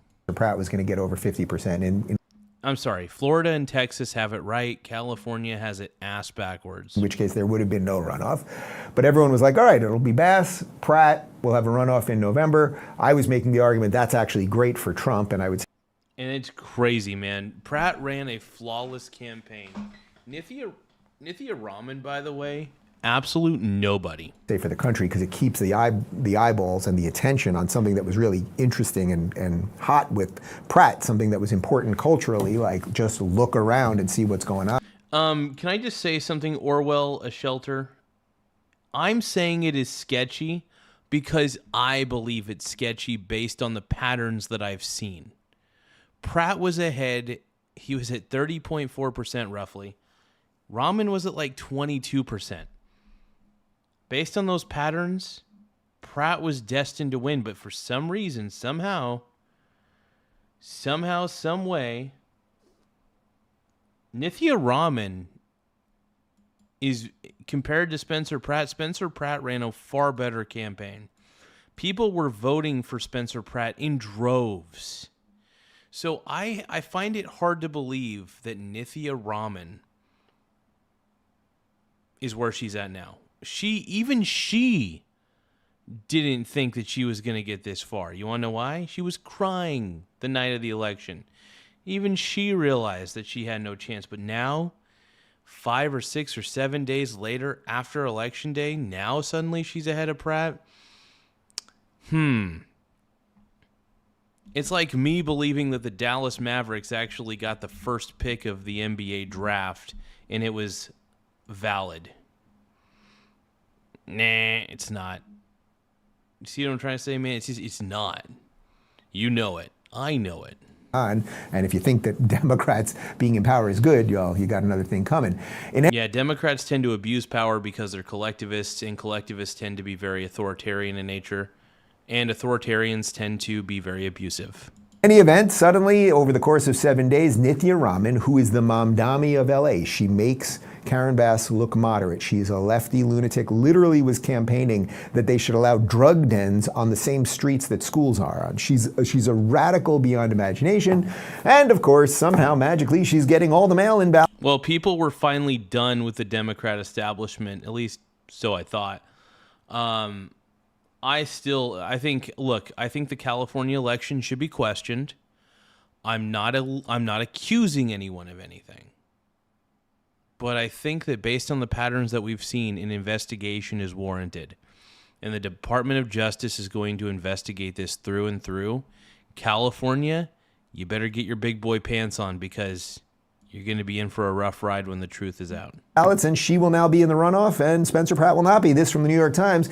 Democrat secures second LA mayoral spot and ends Spencer Pratt's run as Spencer Pratt's run, sorry. Nithya Raman, a progressive Democrat who entered the mayoral race at the last minute. Karen Bassul is a communist. Secured second. Communism is terrible. It's an awful belief. Mamdani, terrible communist. Stop trying to convince me that communism is a good idea when it's probably one of the crappiest ideas of all time. Spot to... You know it. Read a fucking history book. Face Mayor Karen Bass in November. Her comeback sets up an intra-battle party. And might I make a prediction here? Every single time that the Democrats go left, they end up going further left. So my guess is that Nithya Raman will win. She will get the psychos in the base to support her. Karen Bass will look like an ineffectual moderate. She's not a moderate, but she is ineffectual, and it will not go well. So just like Chicago went from Lori... Oh, God. Nithya Raman. Nithya Raman being the LA mayor sounds awful. I'm not even from California, and that sounds awful. The fact that you have to choose between Karen Bassul and Nithya Raman, those are your choices? That sucks. It would have been better to have Karen Bass versus Spencer Pratt. Spencer Pratt would have had 5 more months to reveal just how ineffective she is as a mayor, and then they would have all voted for Spencer Pratt. Lightfoot to Brandon Johnson, or Seattle went from the guy who didn't want to put criminals in jail. He wanted to know if they were beaten as children, and now they got that far crazier lady, just as Texas had Jasmine. So I don't know if he's been paid by the Russians or not, Ruben. I have no idea.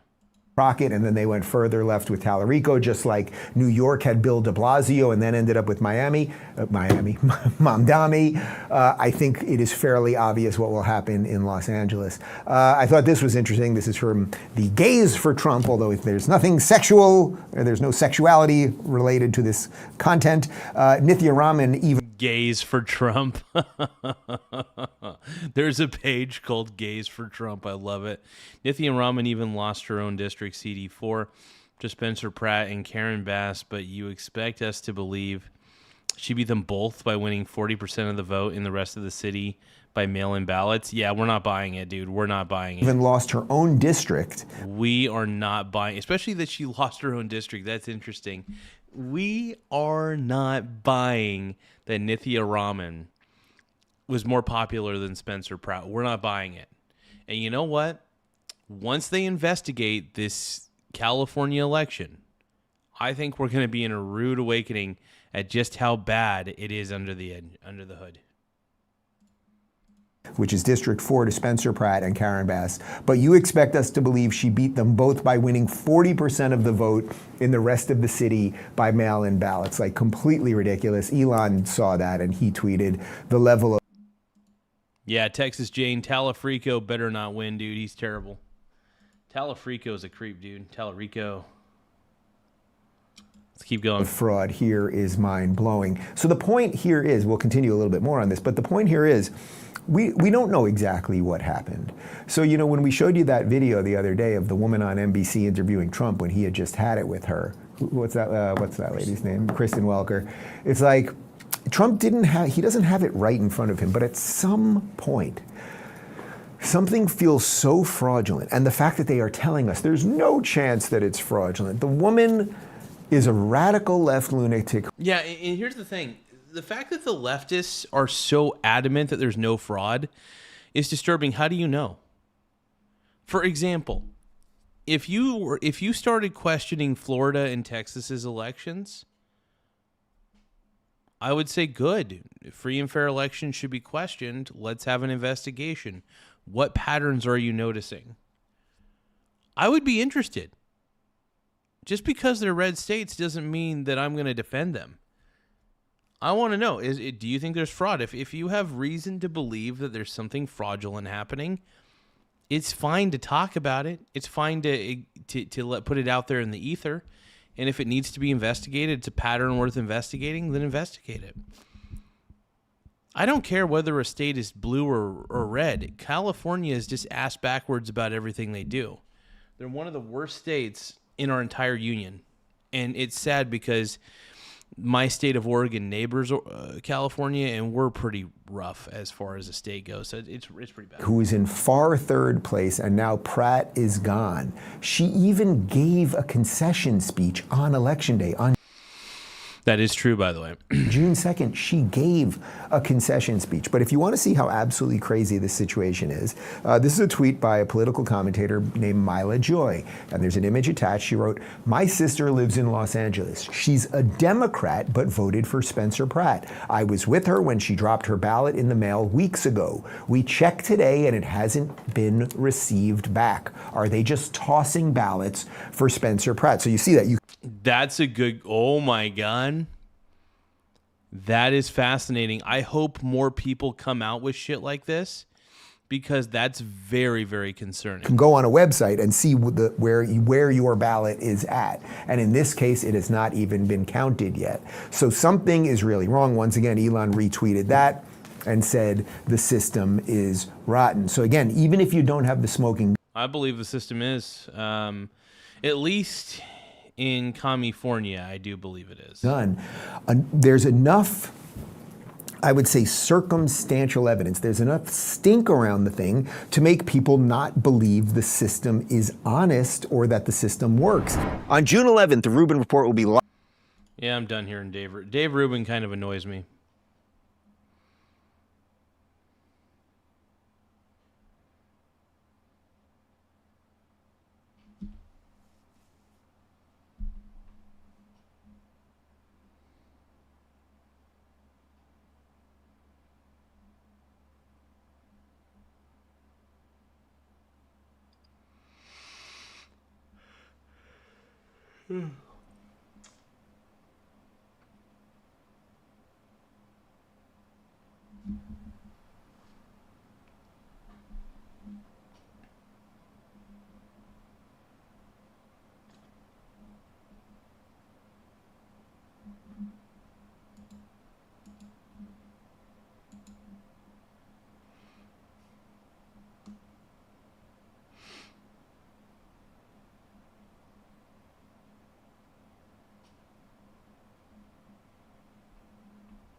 Okay. So, let's see. What else we gonna watch? Bronies, my brony bros. My pink brony bros.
I'm trying to figure out what we should watch, you guys.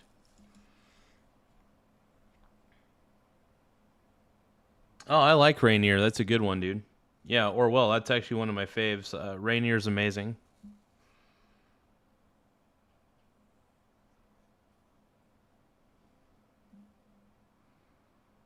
I'm going to watch whatever I want, bro.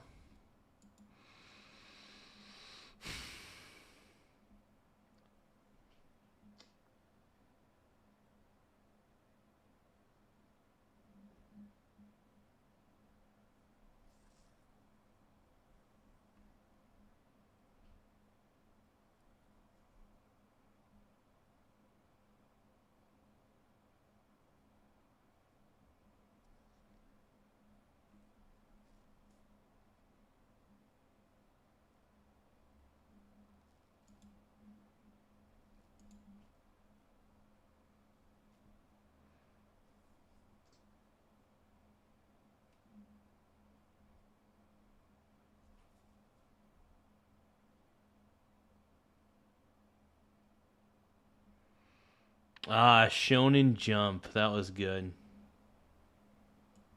Hell yeah. Oh, E.T. wants a Tomorrow's Teachings. I don't think I'm feeling a Tomorrow's Teachings tonight, you guys. But I will say this.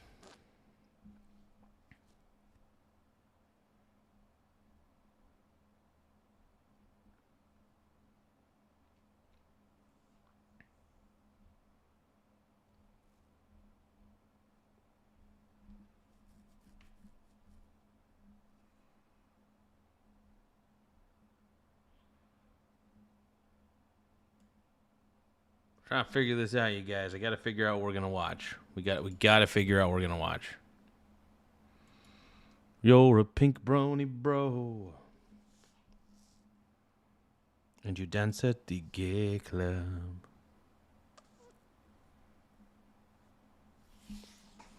So Stephen A. is saying that Trump is to blame for the Knicks losing. This is crazy. In the Trump jinx. I'll believe it if the New York Knicks win Game 4 tomorrow and he doesn't show up. Because to be honest with you, they looked horrible last night compared to how... Yeah, I think the reason they looked horrible is because they just played horribly in general. They just didn't play good. They didn't play good enough. I mean, they did play all right, actually. I will give the Knicks props. They did play all right. And they kept the game as close as they could. The Spurs really dominated in the beginning, but the Spurs kept up their momentum for the most part, and they ended up winning in MSG. Now, can the Spurs end up winning Game 4?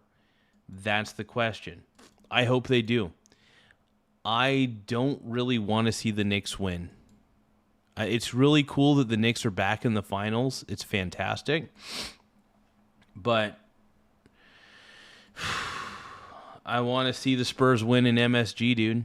I want to see the Spurs win in Madison Square Garden. How they looked the previous 13 games. They weren't on their game. They didn't seem to have any cohesiveness whatsoever. Jalen Brunson certainly did not have his best game. Josh Hart was having a good game. Karl Anthony Towns didn't get the ball enough. Mikal Bridges was awful offensively. No spacing, no fluidity in their offense whatsoever. And they seemed more nervous than the visitors. And the visitors are being led by 22-year-olds. Stephon Castle, Victor Wembanyama. Oh, if you guys can, though, don't forget to tap the gift button in the lower right-hand corner or press the little target button that says 0 out of 10. If you guys can, the more gifts we get, the better. It really does help us out. So send any sort of gift that you want, small or big. You also get shown up on the screen. We show you on the screen. So that's pretty dope. And other guys. We show your username, I should say, on the screen. So send us a gift or a super chat, whatever you want to send. That was supposed to be on a stage that was supposedly too big for them. And it turned out to be too big for the New York Knicks, and conveniently and coincided with the president showing up, which I implored him not to do. Why did you tell him not to do it? Because I know it's going to mess up their mojo. When you consider the New York Knicks and the way they've been vibing and the rapid fandom of their fan base and the way you had these watch parties outside of Madison Square Garden and everything, about 6,000 to 7,000 people were going to laugh out loud.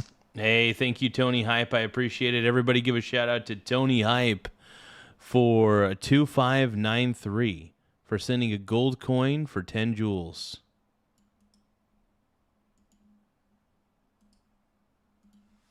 I appreciate you, bro.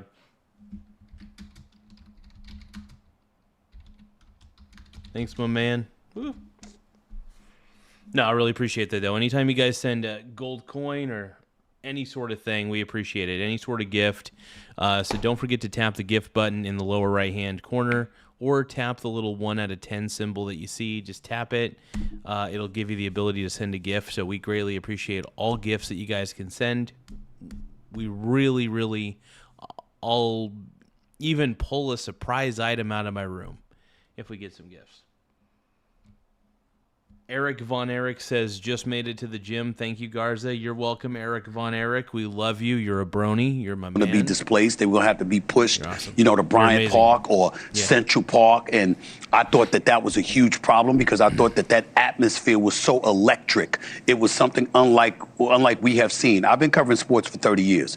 I challenge anybody to tell me they've seen a better, more rabid environment than the New York Knicks had at Madison Square Garden as they were making this run towards the NBA Finals. Donald Trump is a Queens native.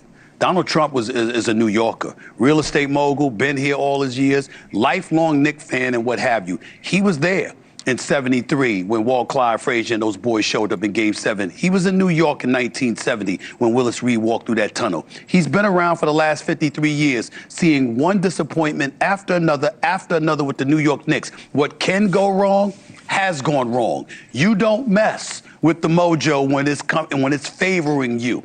Any sports fan will tell you that. And to be the president of the United States, to sit up there knowing that you got the White House, Mar-a-Lago, Westminster, and you gonna come to New York City where thousands of people have to be. Hey, he wants to experience. Hey, look, it's the Mecca, dude, Madison Square Garden. Can you blame him for wanting to go down there and watch the game? I don't think you can. It's the Mecca, bro. The Mecca.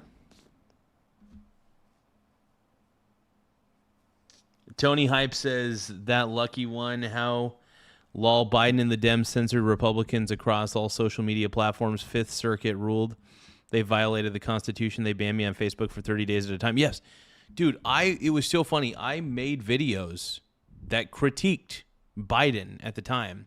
And they got removed for being against community guidelines and blah, blah, blah. YouTube is a lot better now that they're not being coerced by the terrible Democrat Party. Thank goodness. Freedom of speech matters. Freedom of opinion matters, even if you don't like it. If you don't like my speech, I'm sorry, change the channel. You don't have to watch this show. You don't have to watch this show. Okay? He moved aside. Look, if you're gonna be a bitch, if you're gonna bitch to me, whatever. Where 6th Avenue to 9th Avenue arguably was shut down. From the 20s to the 30s, shut down. Just to make things convenient for you. Yeah, you're the president of the United States. You caused that kind of inconvenience traffic-wise. You messed with the fandom. And I thought that's what he did coming into the game last night. And I said before the game, I don't think he messed with any of the fandom, dude. I think, Stephen A., that's a little bit of an exaggeration. I do believe that's an exaggeration, man. New York Knicks lose this game. E.T. says, Garza, what do you think about LDS? You talking about the Mormons? Wait, is that the Mormons? No, I don't. It's his fault. And I'm sitting here on national television telling you and telling America and everybody, not about politics. It's about a New Yorker that's a Knicks fan that knows what the suffering is that we have endured, and he betrayed all of Hannibal says Trump wanted to be in the spotlight like a diva. Well, Hannibal, that sounds like you, man. You're always spamming my chat trying to get everybody's attention. You're always trying to get my attention. You're a diva, dude. Hannibal, you're a diva. Of us by showing up and disrupting their momentum. He deserves the blame for this loss, which is what I told Bill Riley on his show. I can't believe you're going to blame Donald Trump for this loss.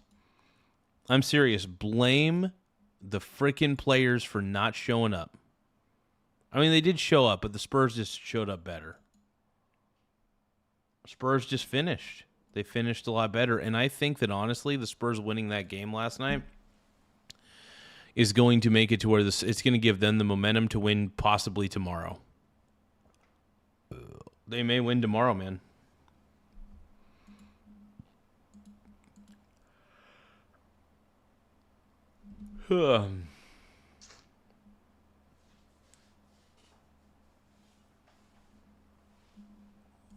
This afternoon trying to argue with me. I had to tell him to stay in his lane. All of a sudden, he doesn't know sports. Oh, please, come on, this didn't have any effect. How do you know?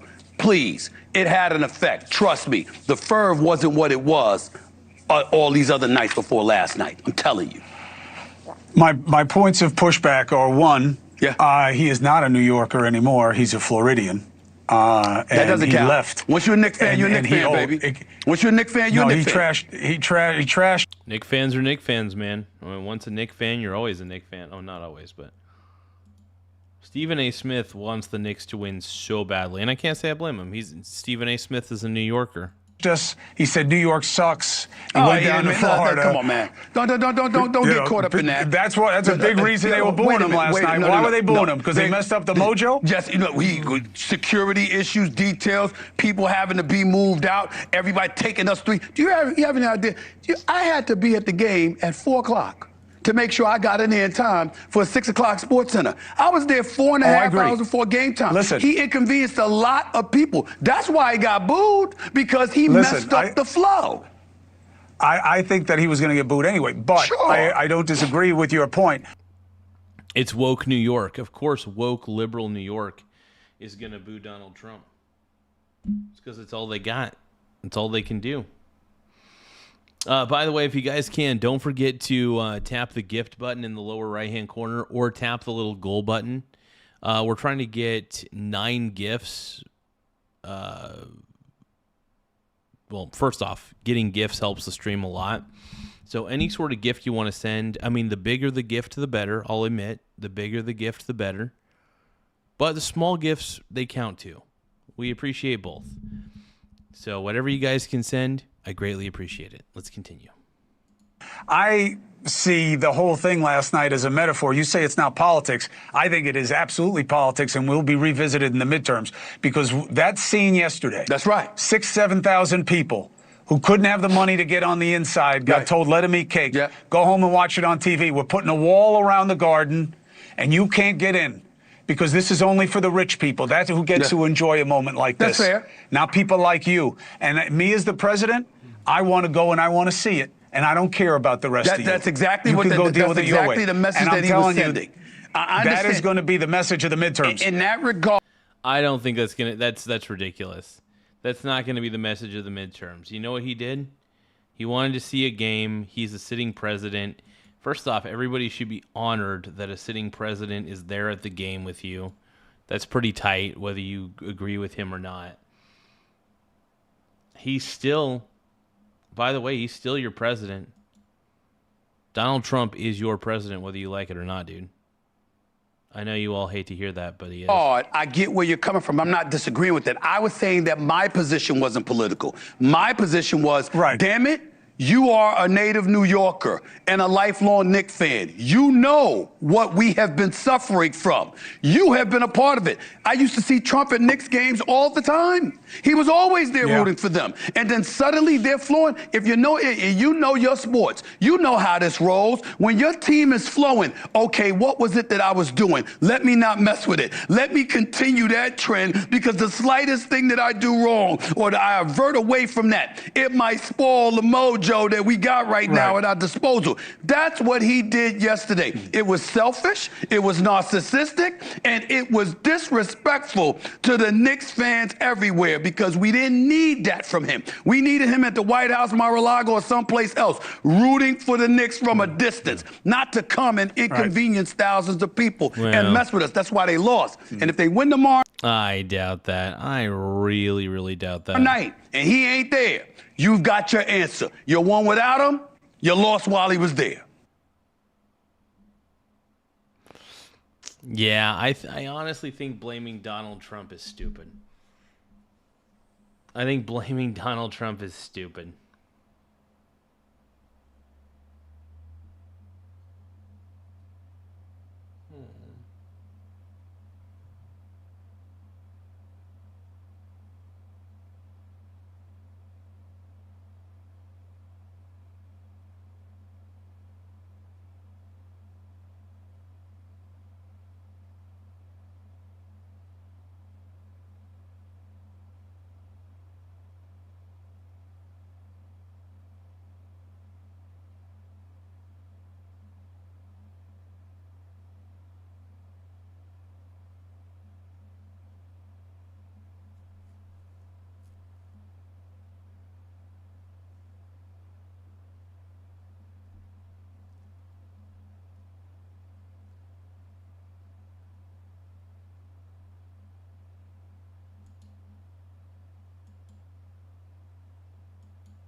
Still looking into this. One moment. We're going to see what else we can react to.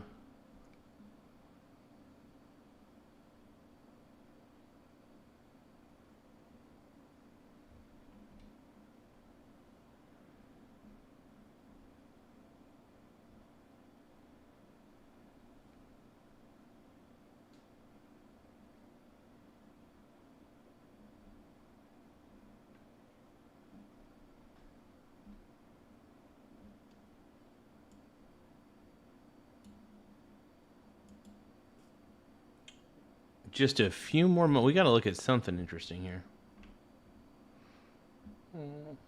Looks like tiger.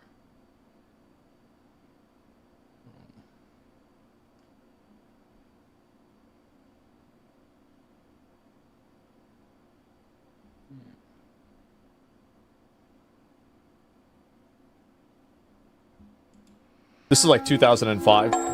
What is this? What the hell?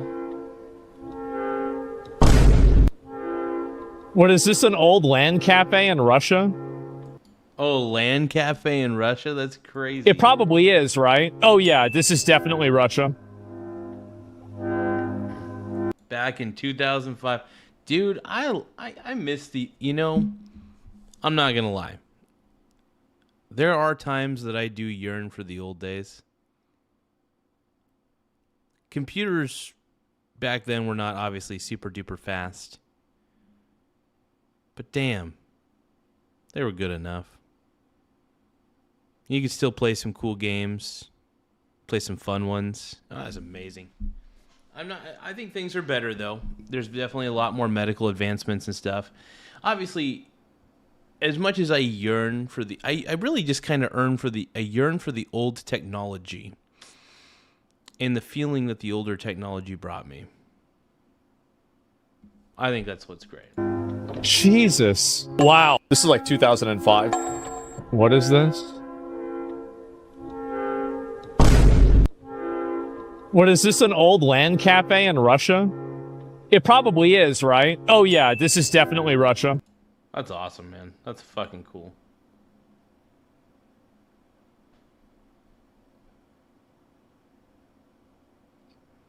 Karmelo Anthony spokesperson speaks out after. A Texas I want to hear the bullshit that comes out of this guy's mouth. Let's jury see. found 19-year-old Karmelo Anthony guilty of murdering 17-year-old Austin Metcalf in April of 2025 during a high school track meet in Frisco, Texas. He was just sentenced to 35 years in prison. And to lay this all out for you, due to the rain, there was bad weather. The track events were delayed that day, and Anthony, a Centennial High School student, sought shelter under a Memorial High School tent. Moments later, an argument broke out, and Anthony was asked repeatedly to leave that tent. One witness claimed Anthony responded by calling the group a name before he reached into his backpack saying, quote, "Touch me and see what happens," end quote. After some shoving, Anthony pulled out a pocket knife and stabbed Metcalf in the chest, piercing his heart.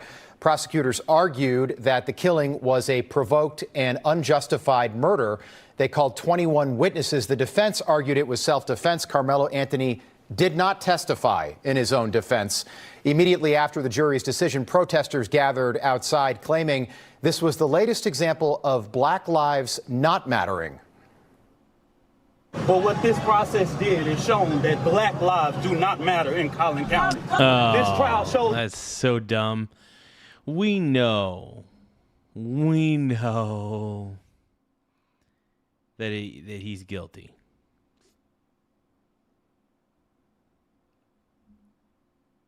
Come on. It put emotions over the law.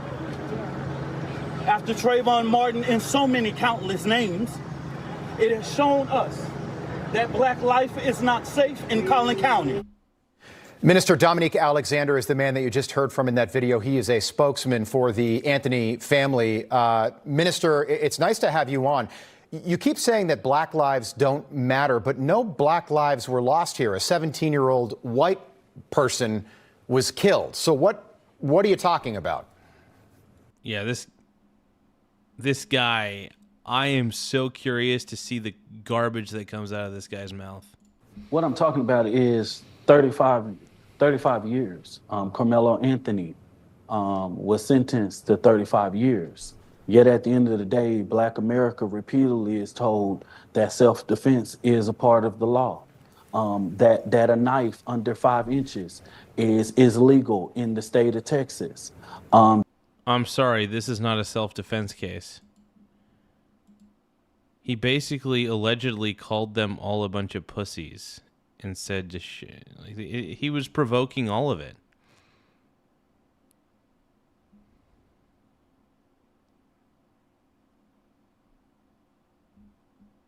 It's crazy. And it's murder. This is not self-defense. This is murder.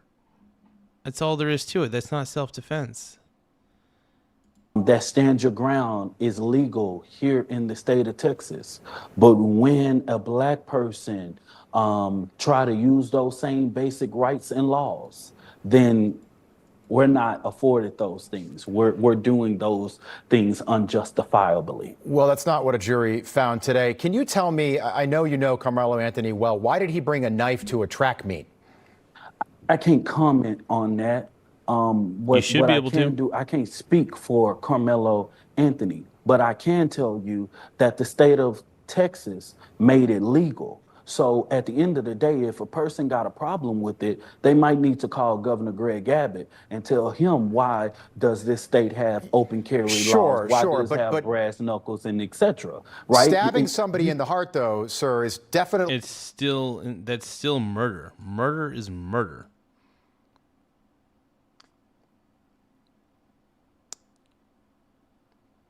Yeah, it's not self-defense, dude.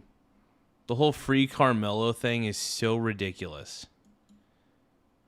Extremely ridiculous. Definitely not legal. He could have just turned around and walked out of that tent at any moment. And based on what you have been told about the situation, I can see how you can take that fact. But the levels of injustice that was done... What is... This guy sucks. In this trial is not how I was told, right? But at the end of the day, that's the reason why we're going to go through a full appeals process to ensure that the facts are being told correctly. But me and you are going to go back and forth. No, that's fine. Tell me. I'm curious. Tell me tell me what you think happened. Well, what I think is the situation is that someone asked Karmelo Anthony to come over there. He knew an individual, but that's not being told, right? It's like, oh, a kid just randomly went under a tent, right?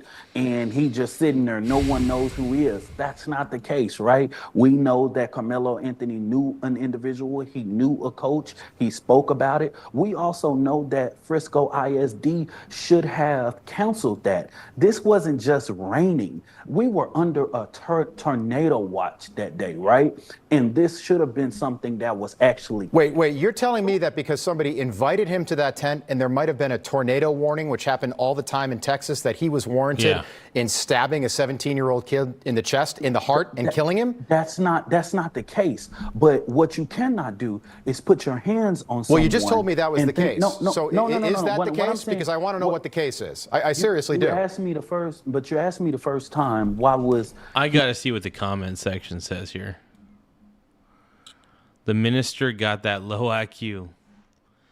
Fuck is this dude's IQ? Holy shit, how dare they put...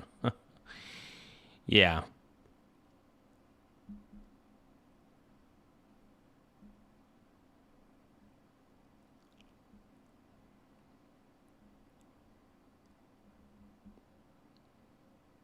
I'm always glad to hear a professional victim tell us how wrong our thinking is. That guy's... Yeah, this guy sucks, dude. This guy's awful. This guy's terrible right here. Under the tent or close or whatever it may be, right? The reality is that the state of Texas says that I don't have to, when I'm assaulted, I don't have to return the same level of force, correct? Isn't that the law? Yeah, he was asked to leave that tent multiple times, and the prosecution called 21 witnesses. Hold on. The prosecution called 21 witnesses, and they all corroborated that. They all said that he was asked to leave the tent. There might have been... They all didn't have... No, sir. No, he was asked to leave the tent, so he could have left that tent at any time. He chose not to. Yeah, they were giving him an option. It's not like he was able to leave. They're making this seem... This is crazy. That's why he's going to jail for 35 years. All 21 of them did not have the same story. They did not have the same story. And that's why so many people outside of that courtroom is outraged right now. If you look at anything about this case, all 21 of them did not have the same story. Tell me about the defense witness, because the defense did not call Karmelo Anthony. If Karmelo Anthony truly thought he was innocent, he's 19 years old. He's not a kid. He's 19 years old. Why didn't he take the stand in his own defense? And why did the defense's only witness change their story on the witness stand? Karmelo Anthony testifying in his own trial is his own right? And that's a decision that Karmelo Anthony and his parents has to make, right? And that was a decision that was made through the legal process, right? And through this process, of course, there's going to have to be some major reviews, right? But as far as changing the witness changing what he changing his testimony, I'm trying to figure out how someone going to say he changed his testimony. Were you privy to his testimony prior to? Well, he changed his testimony. He was, during cross-examination, he said that there was not an altercation under the tent and he didn't witness an altercation. So I don't think that was something the defense was planning on. And clearly it didn't play well for this 12-person jury. Let me just ask you, can a black person ever just be convicted of killing a white person in this country without it becoming like a major race issue? Like some of the comments. Yeah. Yeah, and here's the thing. This is another thing, just like this person says. WRX is saying he walked into some other team's tent. Get the hell out. He was suspended for bringing a knife to school the week prior. Shouldn't have even been at the meet. So basically, it sounds like he was there to cause trouble. Oh, and then guess what he did? That's what he did. Comments that you made outside the courthouse today. I don't know why you do that. You stir things up, you make it about race, and that could lead to rioting and protests and looting tonight. Yeah, and I'm so sick of everything being about race. So freaking sick of it. It's ridiculous. Doesn't have to be about race.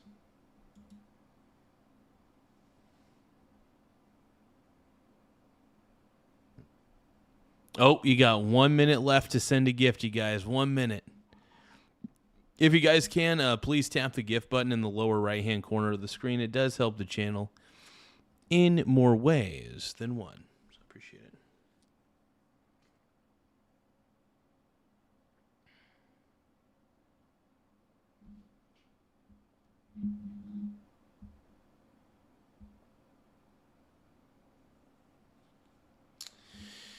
Okay, so we'll watch the rest. The bottom line is more people could get hurt.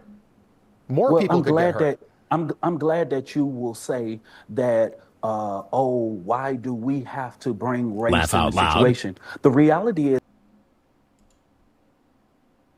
Hey, thank you, Range Rats, for sending a happy poop yum yum for 10 jewels.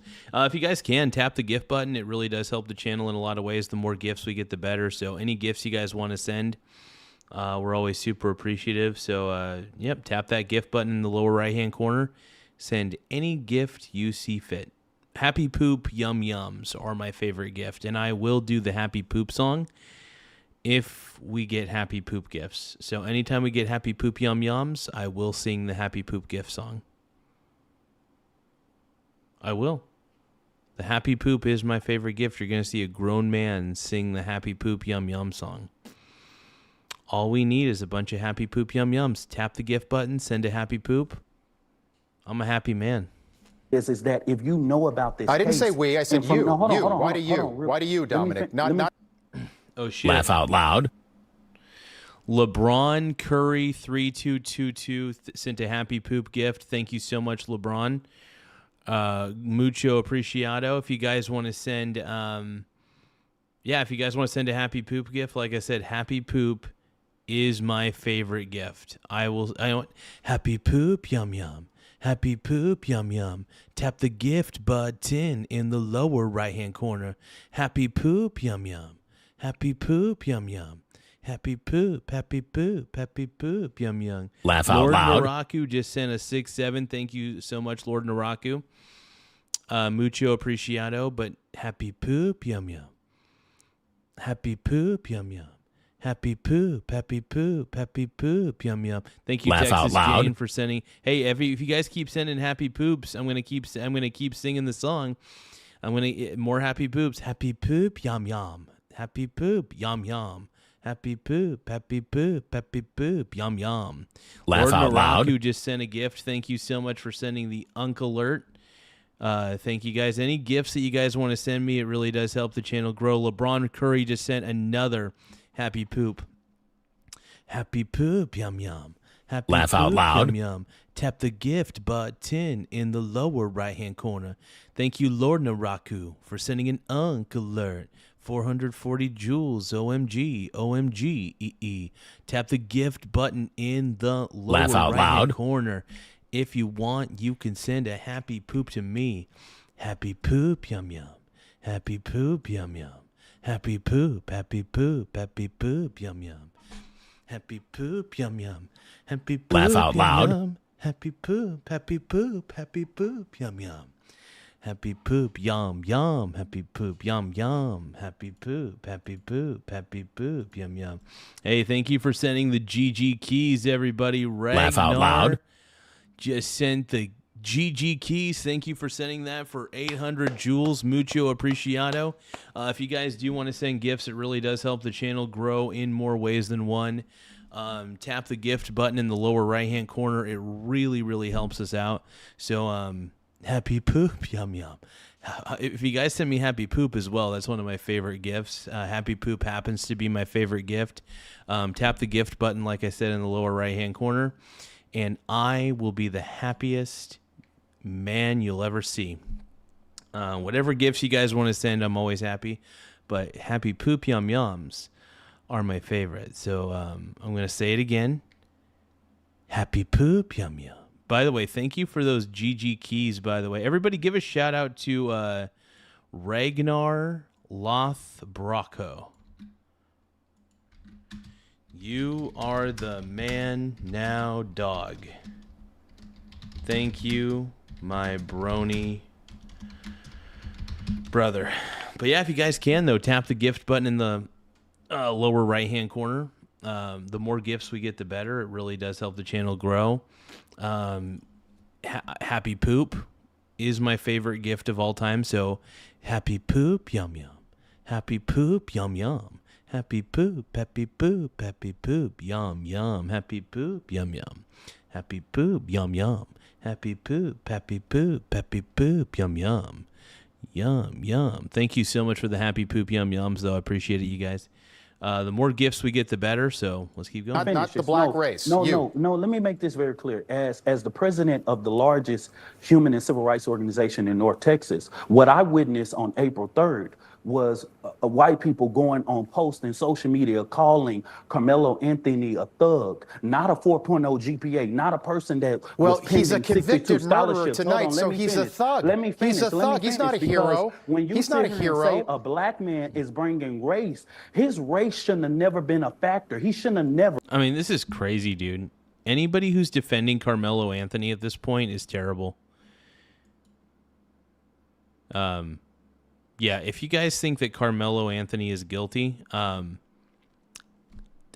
please send a gift if you can. Laugh out loud. Oh, LeBron Curry, happy poop, yum yum. Happy poop, yum yum. Happy poop, happy poop, happy poop, yum yum. Happy poop, yum yum. Happy poop, yum yum. Happy poop, happy poop, happy poop, yum yum. Anytime we get happy poops, I have to do the happy poop dance. So if you guys do send a happy poop, if you guys all send happy poop yum yums, the more happy poop yum yums we get, any sort of gift we really appreciate, but like happy poop makes me dance. Every gift makes me dance, to be honest. So any gift you guys send, it'll interrupt the stream and I'll just dance. Jake Lane, I don't see you calling out Jake Lane that said Karmelo Anthony should sit there and be hung from a tree and shot outside the Collin County Jail.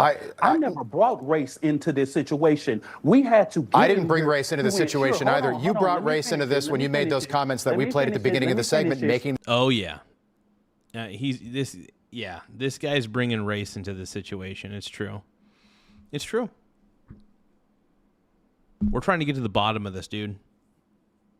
What matters at the end of the day is someone was murdered, and it appears that it wasn't in self-defense. Race at this point has nothing to do with it.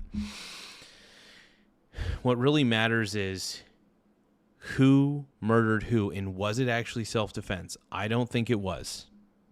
This about we race. have to make sure that due process is done. All we want is our rights and be afforded the same basic rights that everyone is afforded to, sir. And I'm sorry. if I gotta talk about my race to make sure that I can have the same afforded right that a white man Dominic, has he had a fair trial, and you're certainly open. You can appeal that. But the last time I checked, it's not legal for white people to stab black people in the state of Texas either. Hey, Dominic Alexander, appreciate you being here. We got to leave it there. Damn, dude. All right. Well, U.S. strikes nearly 20 Iranian targets as the conflict says it's shot escalates. down 5 missiles Crazy. Let's take a listen. after Iran launched a wave of assaults on nearby US bases.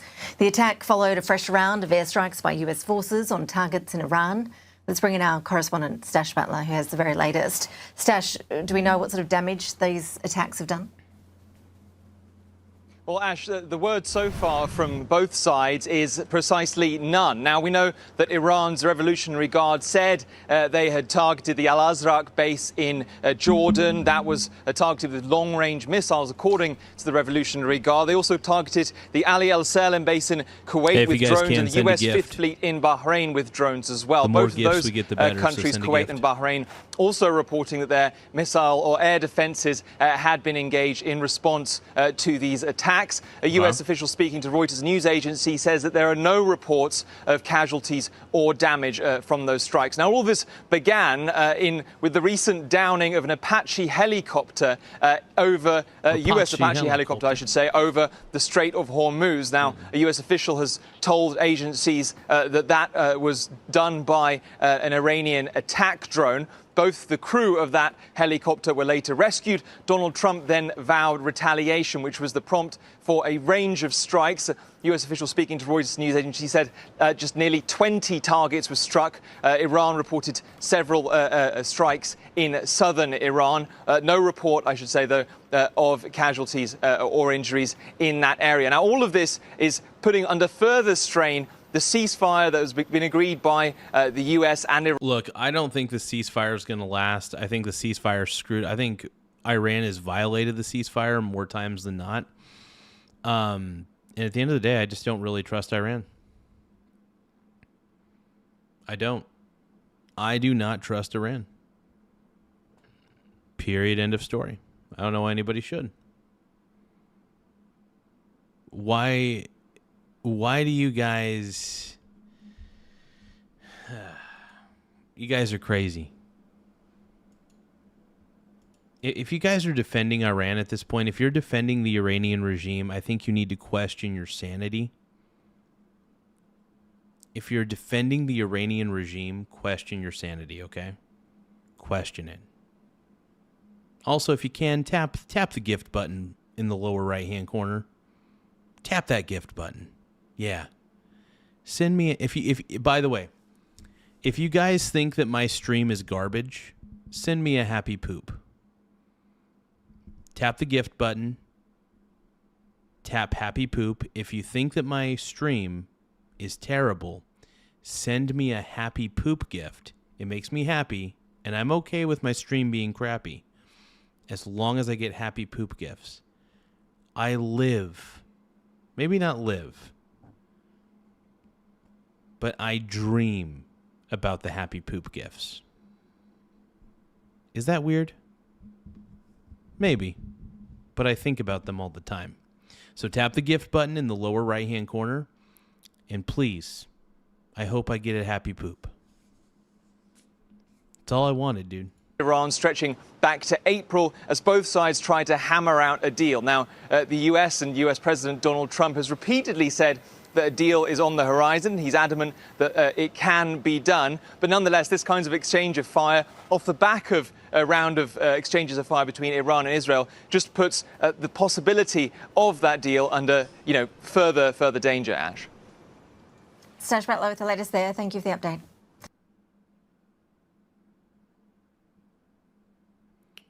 Well,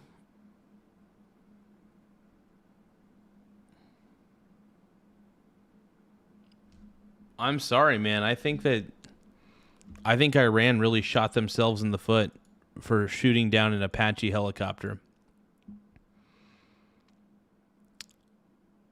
We need to stop negotiating with Iran. We just got to stop entirely. There's no reason for us to even try negotiating with Iran because honestly, Iran is out of their freaking mind. Iran is out of their bloody freaking minds. Okay? There's been another setback in the Middle East peace process. Let's watch this. This is Sky News Australia as well. Donald Trump confirming that Iran has shot down a U.S. Apache helicopter. The aircraft was struck over the Strait of Hormuz while it was patrolling the vital shipping lane. As David Blevins reports, the crew members were uninjured in the crash, but the U.S. president is vowing to respond to the incident. Yes, as he should. As he absolutely should. So let's see. Iran has threatened retaliation after U.S. forces launch strikes. Blah, blah, blah. Okay. Of shooting down an American Apache helicopter. He vowed there would be a response, and the response has just come in. So let's go straight to Jonathan Kersley in Washington. Jono, this has come through Central Command. Man. What's happened? US Central Command confirming over the course of the last hour these strikes continue. They are describing them as self-defense, but this is the response that Donald Trump had said would come. Let's take you straight to the statement from US Central Command, the military group overseeing American military operations in the region around the Gulf. It says US Central Command forces began launching self-defense strikes against Iran at 5 p.m. ET. That is an hour ago, Pete. It says at the Commander-in-Chief's direction in response to yesterday's downing of a US Army. The mission is a proportional response to an unjustified Iranian aggression. Yeah. Yeah, here's the thing. All they had to do was not shoot down the Apache helicopter, and there would be no retaliatory strikes from the U.S. Instead, you shot down the Apache helicopter. Luckily, the pilots were okay, supposedly, allegedly. Thank goodness they were. But now Trump has to do all these retaliatory strikes because it's necessary at this point. Apache helicopter. If you guys can, please tap the gift button and send us a happy poop. I love the happy poop gift. It is legitimately my favorite YouTube virtual gift. So any sort of happy poop gifts you guys send, I'm going to do a happy poop dance. It's going to be like, happy poop, yum, yum. Happy poop, yum, yum. Happy poop, happy poop, happy poop, yum, yum. Happy poop, yum, yum. Happy poop, yum, yum. Happy poop, happy poop, happy poop, yum, yum. Happy poop, yum, yum. Happy poop, happy poop. Yum, yum.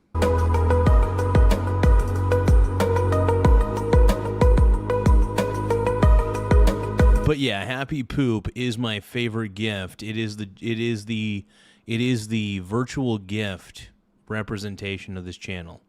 If you guys think that my channel sucks, please send a happy poop yum yum right now.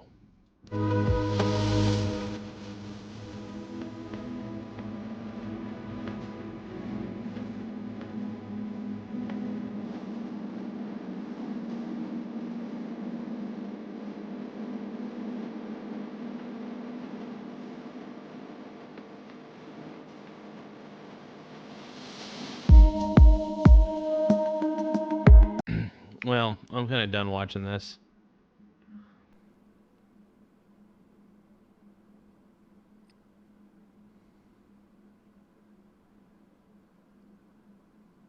I do want to hear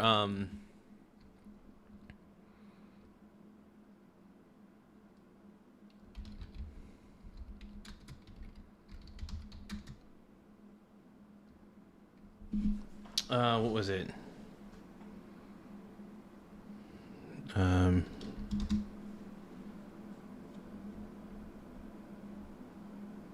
I want to hear what the family had to say.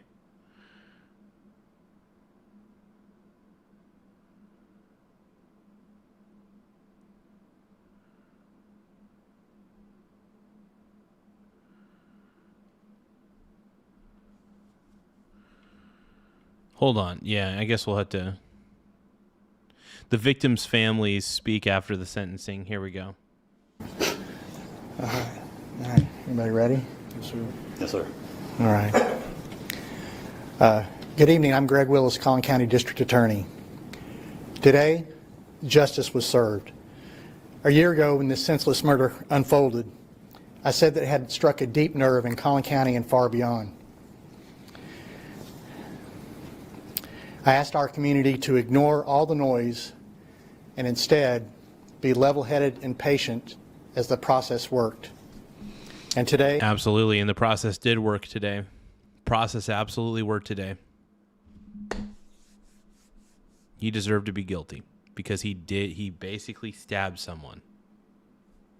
Karmelo Anthony stabbed someone, okay? The process delivered accountability. We are grateful to this jury, and we are grateful that the good citizens of Collin County had an opportunity to weigh in on this case. I'm proud of the... Annie says that she feels bad for him and his family. Absolutely. I do, and this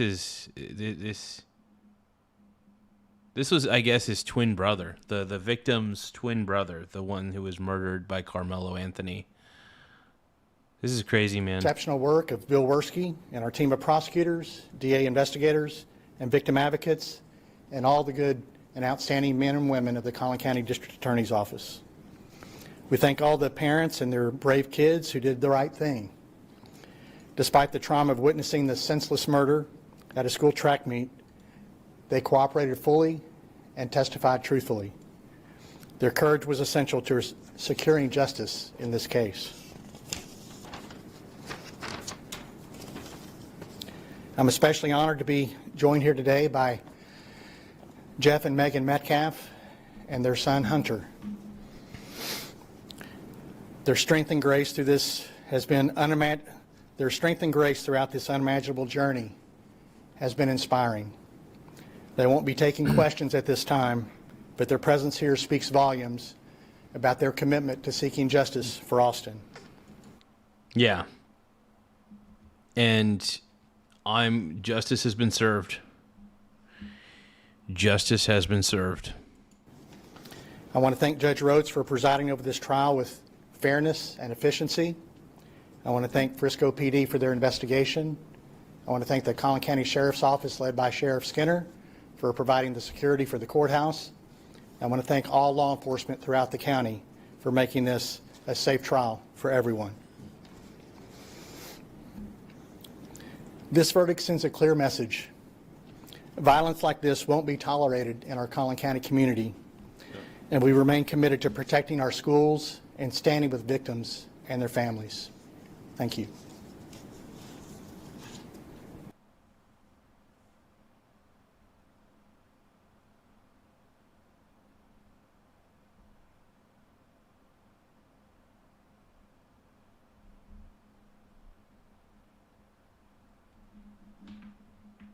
Crazy, man. Crazy, crazy.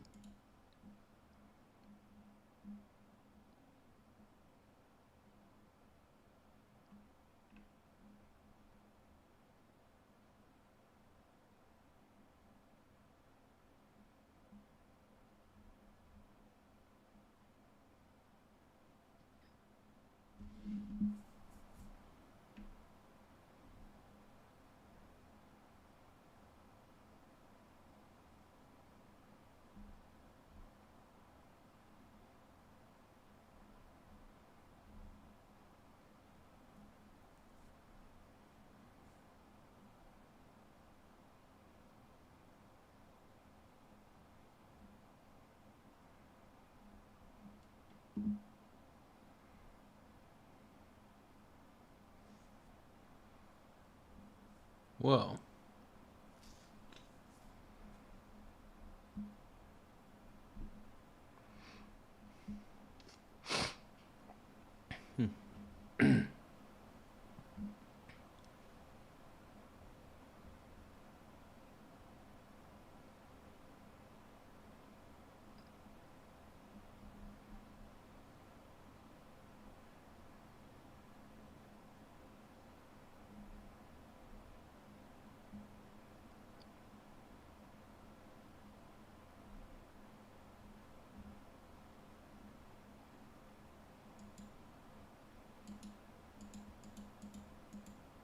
it does take a long time to be right, to Why do can it Florida well. do it right in one night, though? I don't think you can do it when you have 23 million registered voters. It's just not possible. Here we go back to The View. We've got...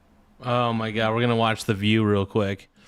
I'm not a big fan of Dave Rubin, but we'll watch The View real quick. The warning for you, and Alyssa Farah, pet Republican, trying to make some sense. Sonny, less so. But I will say, Let's see here. people tend to not trust elections when it takes a real long time to count votes. LA and California in general need to figure out how to do this quicker. Change the laws so you can do it in one day. Florida... It's crazy because, yeah, Florida can do it. Florida does it in a day. Like, seriously, Florida's able to do this in a day. Texas is able to do it in a day. Come on, man. They have an efficient system. California does not. And if anything, California's system just opens it up to you-know-what. It opens it up to bad things. That has a lot of mail-in, and they get the results the same night. It makes people feel like, oh, something's off. But there's not. That's how they're... Yeah, and that's the thing. We do feel like something's off. Not only do we feel like something's off, we're pretty damn sure something's off. See, I feel the exact opposite. I think if someone is taking their time to count the votes, I think if someone is looking at every single thing, because in California, it's the most populous state. We all know that. And they actually have signature verification. So they look at every single signature. And if those signatures do not match what they have on file, they then go back to the person and they say, was this you? And so it does take a long time to be right, to do it well. Why can Florida do it right in one night, though? I don't think you can do it when you have 23 million registered voters. It's just not possible. And so I think it's not possible. It absolutely is possible. It absolutely is possible to do. Florida does it. Fucking Texas does it. What are you talking about, man? I think By the way, if you guys can, feel free to send us a gift. Gifts really do help. Tap the gift button in the lower right-hand corner. Send us any gift you want. We happen to love happy poop gifts. That's our favorite, is the happy poop gift. So I'll do a happy poop dance if I get it. Ooh. Yeah. So happy poop's our favorite gift. We also love the Unk Alert. I am an Unk. So if you guys want to send an Unk Alert, that is valid. So I'm an Unk. So tap the gift button. Send a gift of your choice, whatever gift you think fits my personality best. It's because it's the mail-in voting. They don't start counting them until election day. For 80% of those votes. So that's the problem. Mail-in voting counts for 80% of the votes. The only time Republicans started having a problem with mail-in voting is when Democrats started to use mail-in voting more. I've never had a problem before like then, that. You know, Republicans were fine with it. But let me say this about these elections. Man, The View is so annoying. Claims. I am so shocked that you just said 60% of Republicans still believe it. There were 60 lawsuits, folks, 60 lawsuits. He lost every single one of them. It's been adjudicated. He lost the election fair and square. And by the... Mm-hmm. Sure. All right. Well, guess what? Trump won in 2024, so that's all that really counts. The way election fraud, there is such a limited amount of election fraud in this country. Yeah, but We're this talking was... about Really? Are you sure about that? less than, I think, 1%. I love less than 1%. No, I think that there's more. I think there's more fraud than you're giving credit for. Tell me in my ear if I'm wrong, but it's like less than 1%. But if you're real, these people literally, something's not possible. Yes, it's not possible. We're all retards. Way, nothing works. It's just extraordinary. If it was, if it was the reverse right now, and this was happening in Florida, she'd be screaming.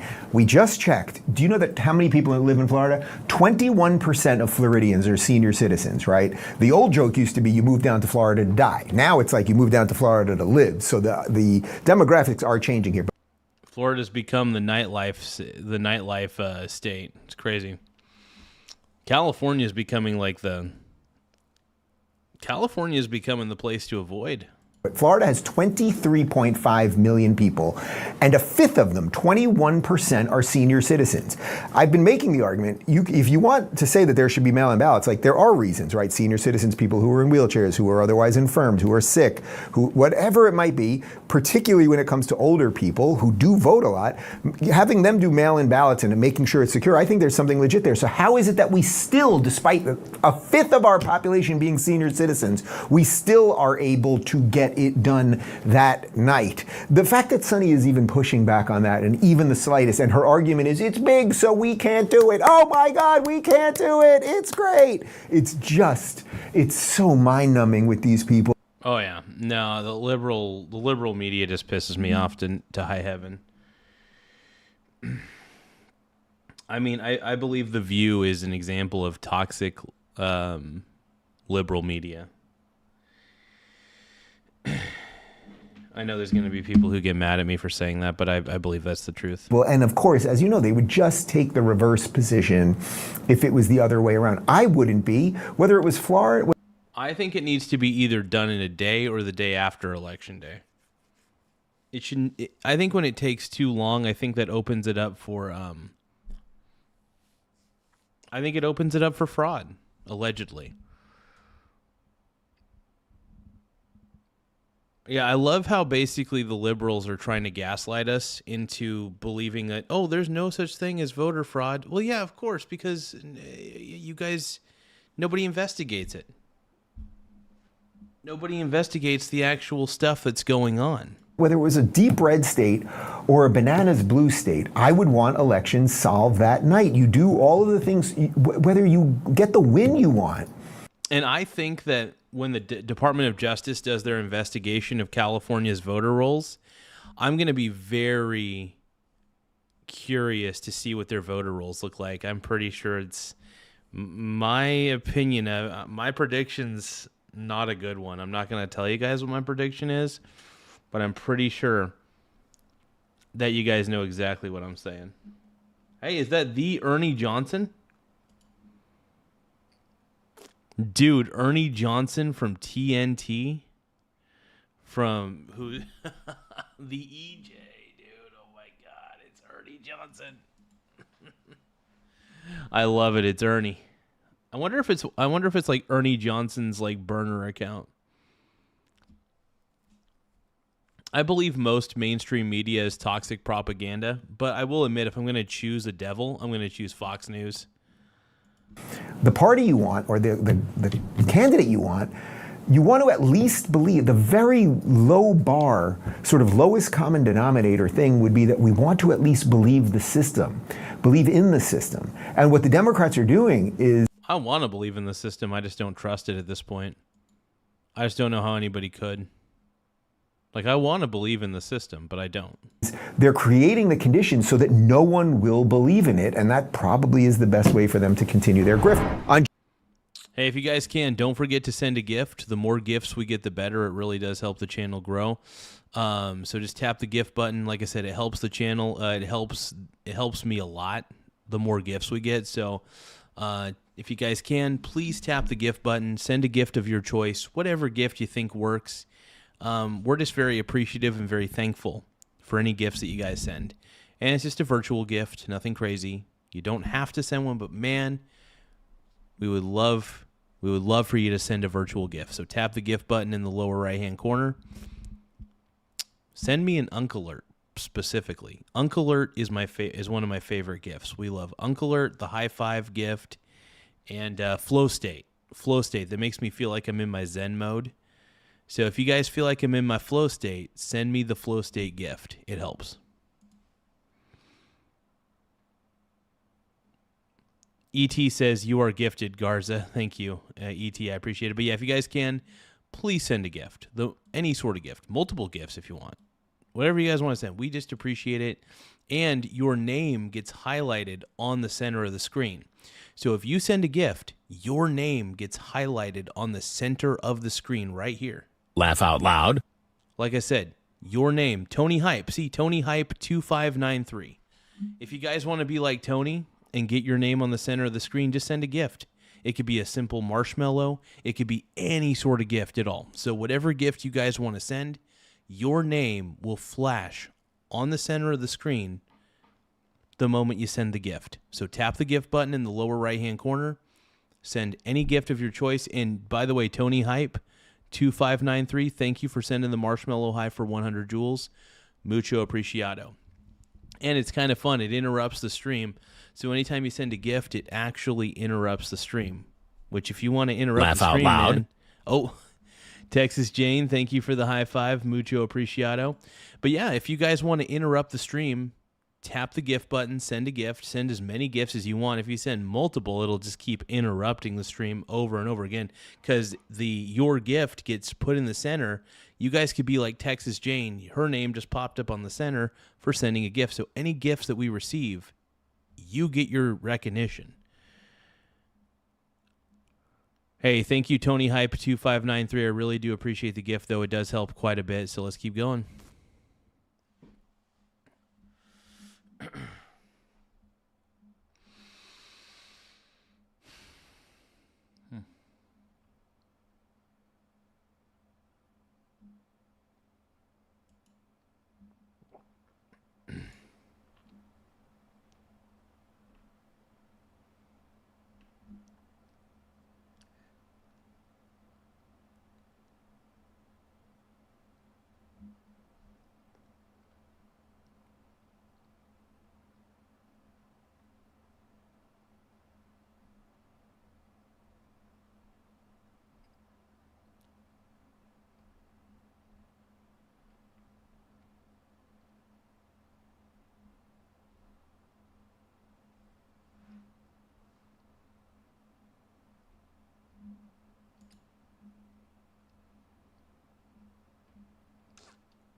Okay, so let's take a look here.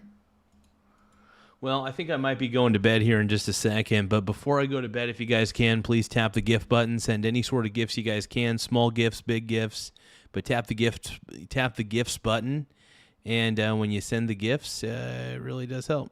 So the more gifts we get, the better, man. I appreciate it. I love me some gifts. I love the gifts. It's amazing.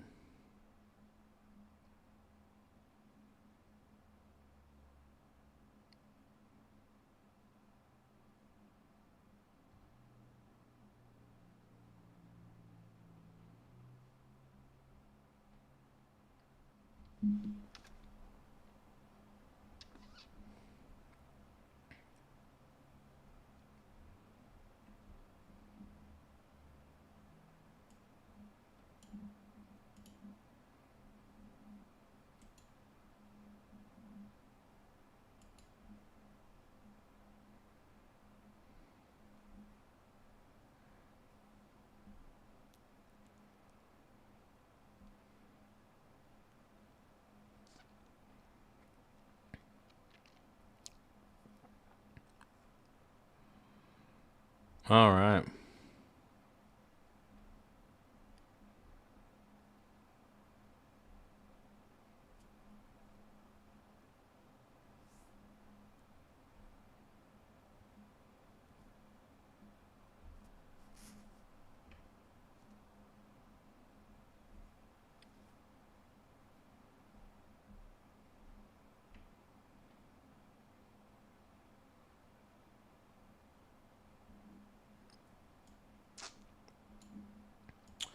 Well, give me a few more moments, just another second, on the Michael Garza Show. Hey, have an incredible night, Annie. Love you, Miss Annie. You're awesome. E.T. Hey, E.T., I love you, bro. Annie, you rock. E.T., you rock. You're amazing.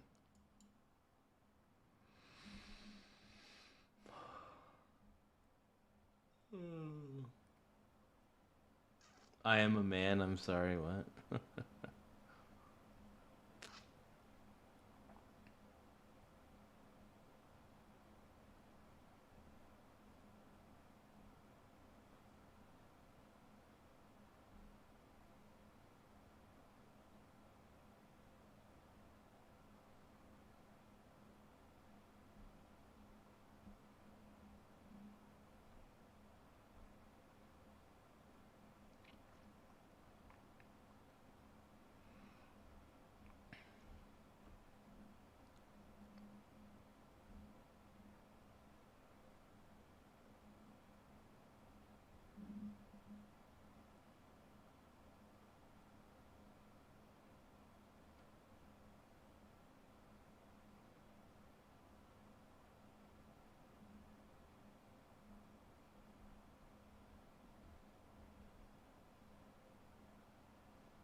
Okay, you guys, I think I'm tired. I'm trying to look desperately for something to react to. I was really hoping that part 3 of Reckless Ben's Lego saga was going to come out, but sadly it didn't. Really, really wanted to see it.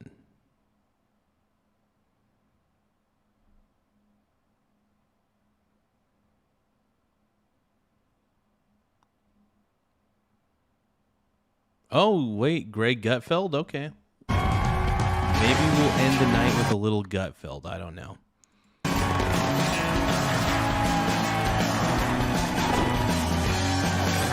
Okay, you know what? I'm too tired for this.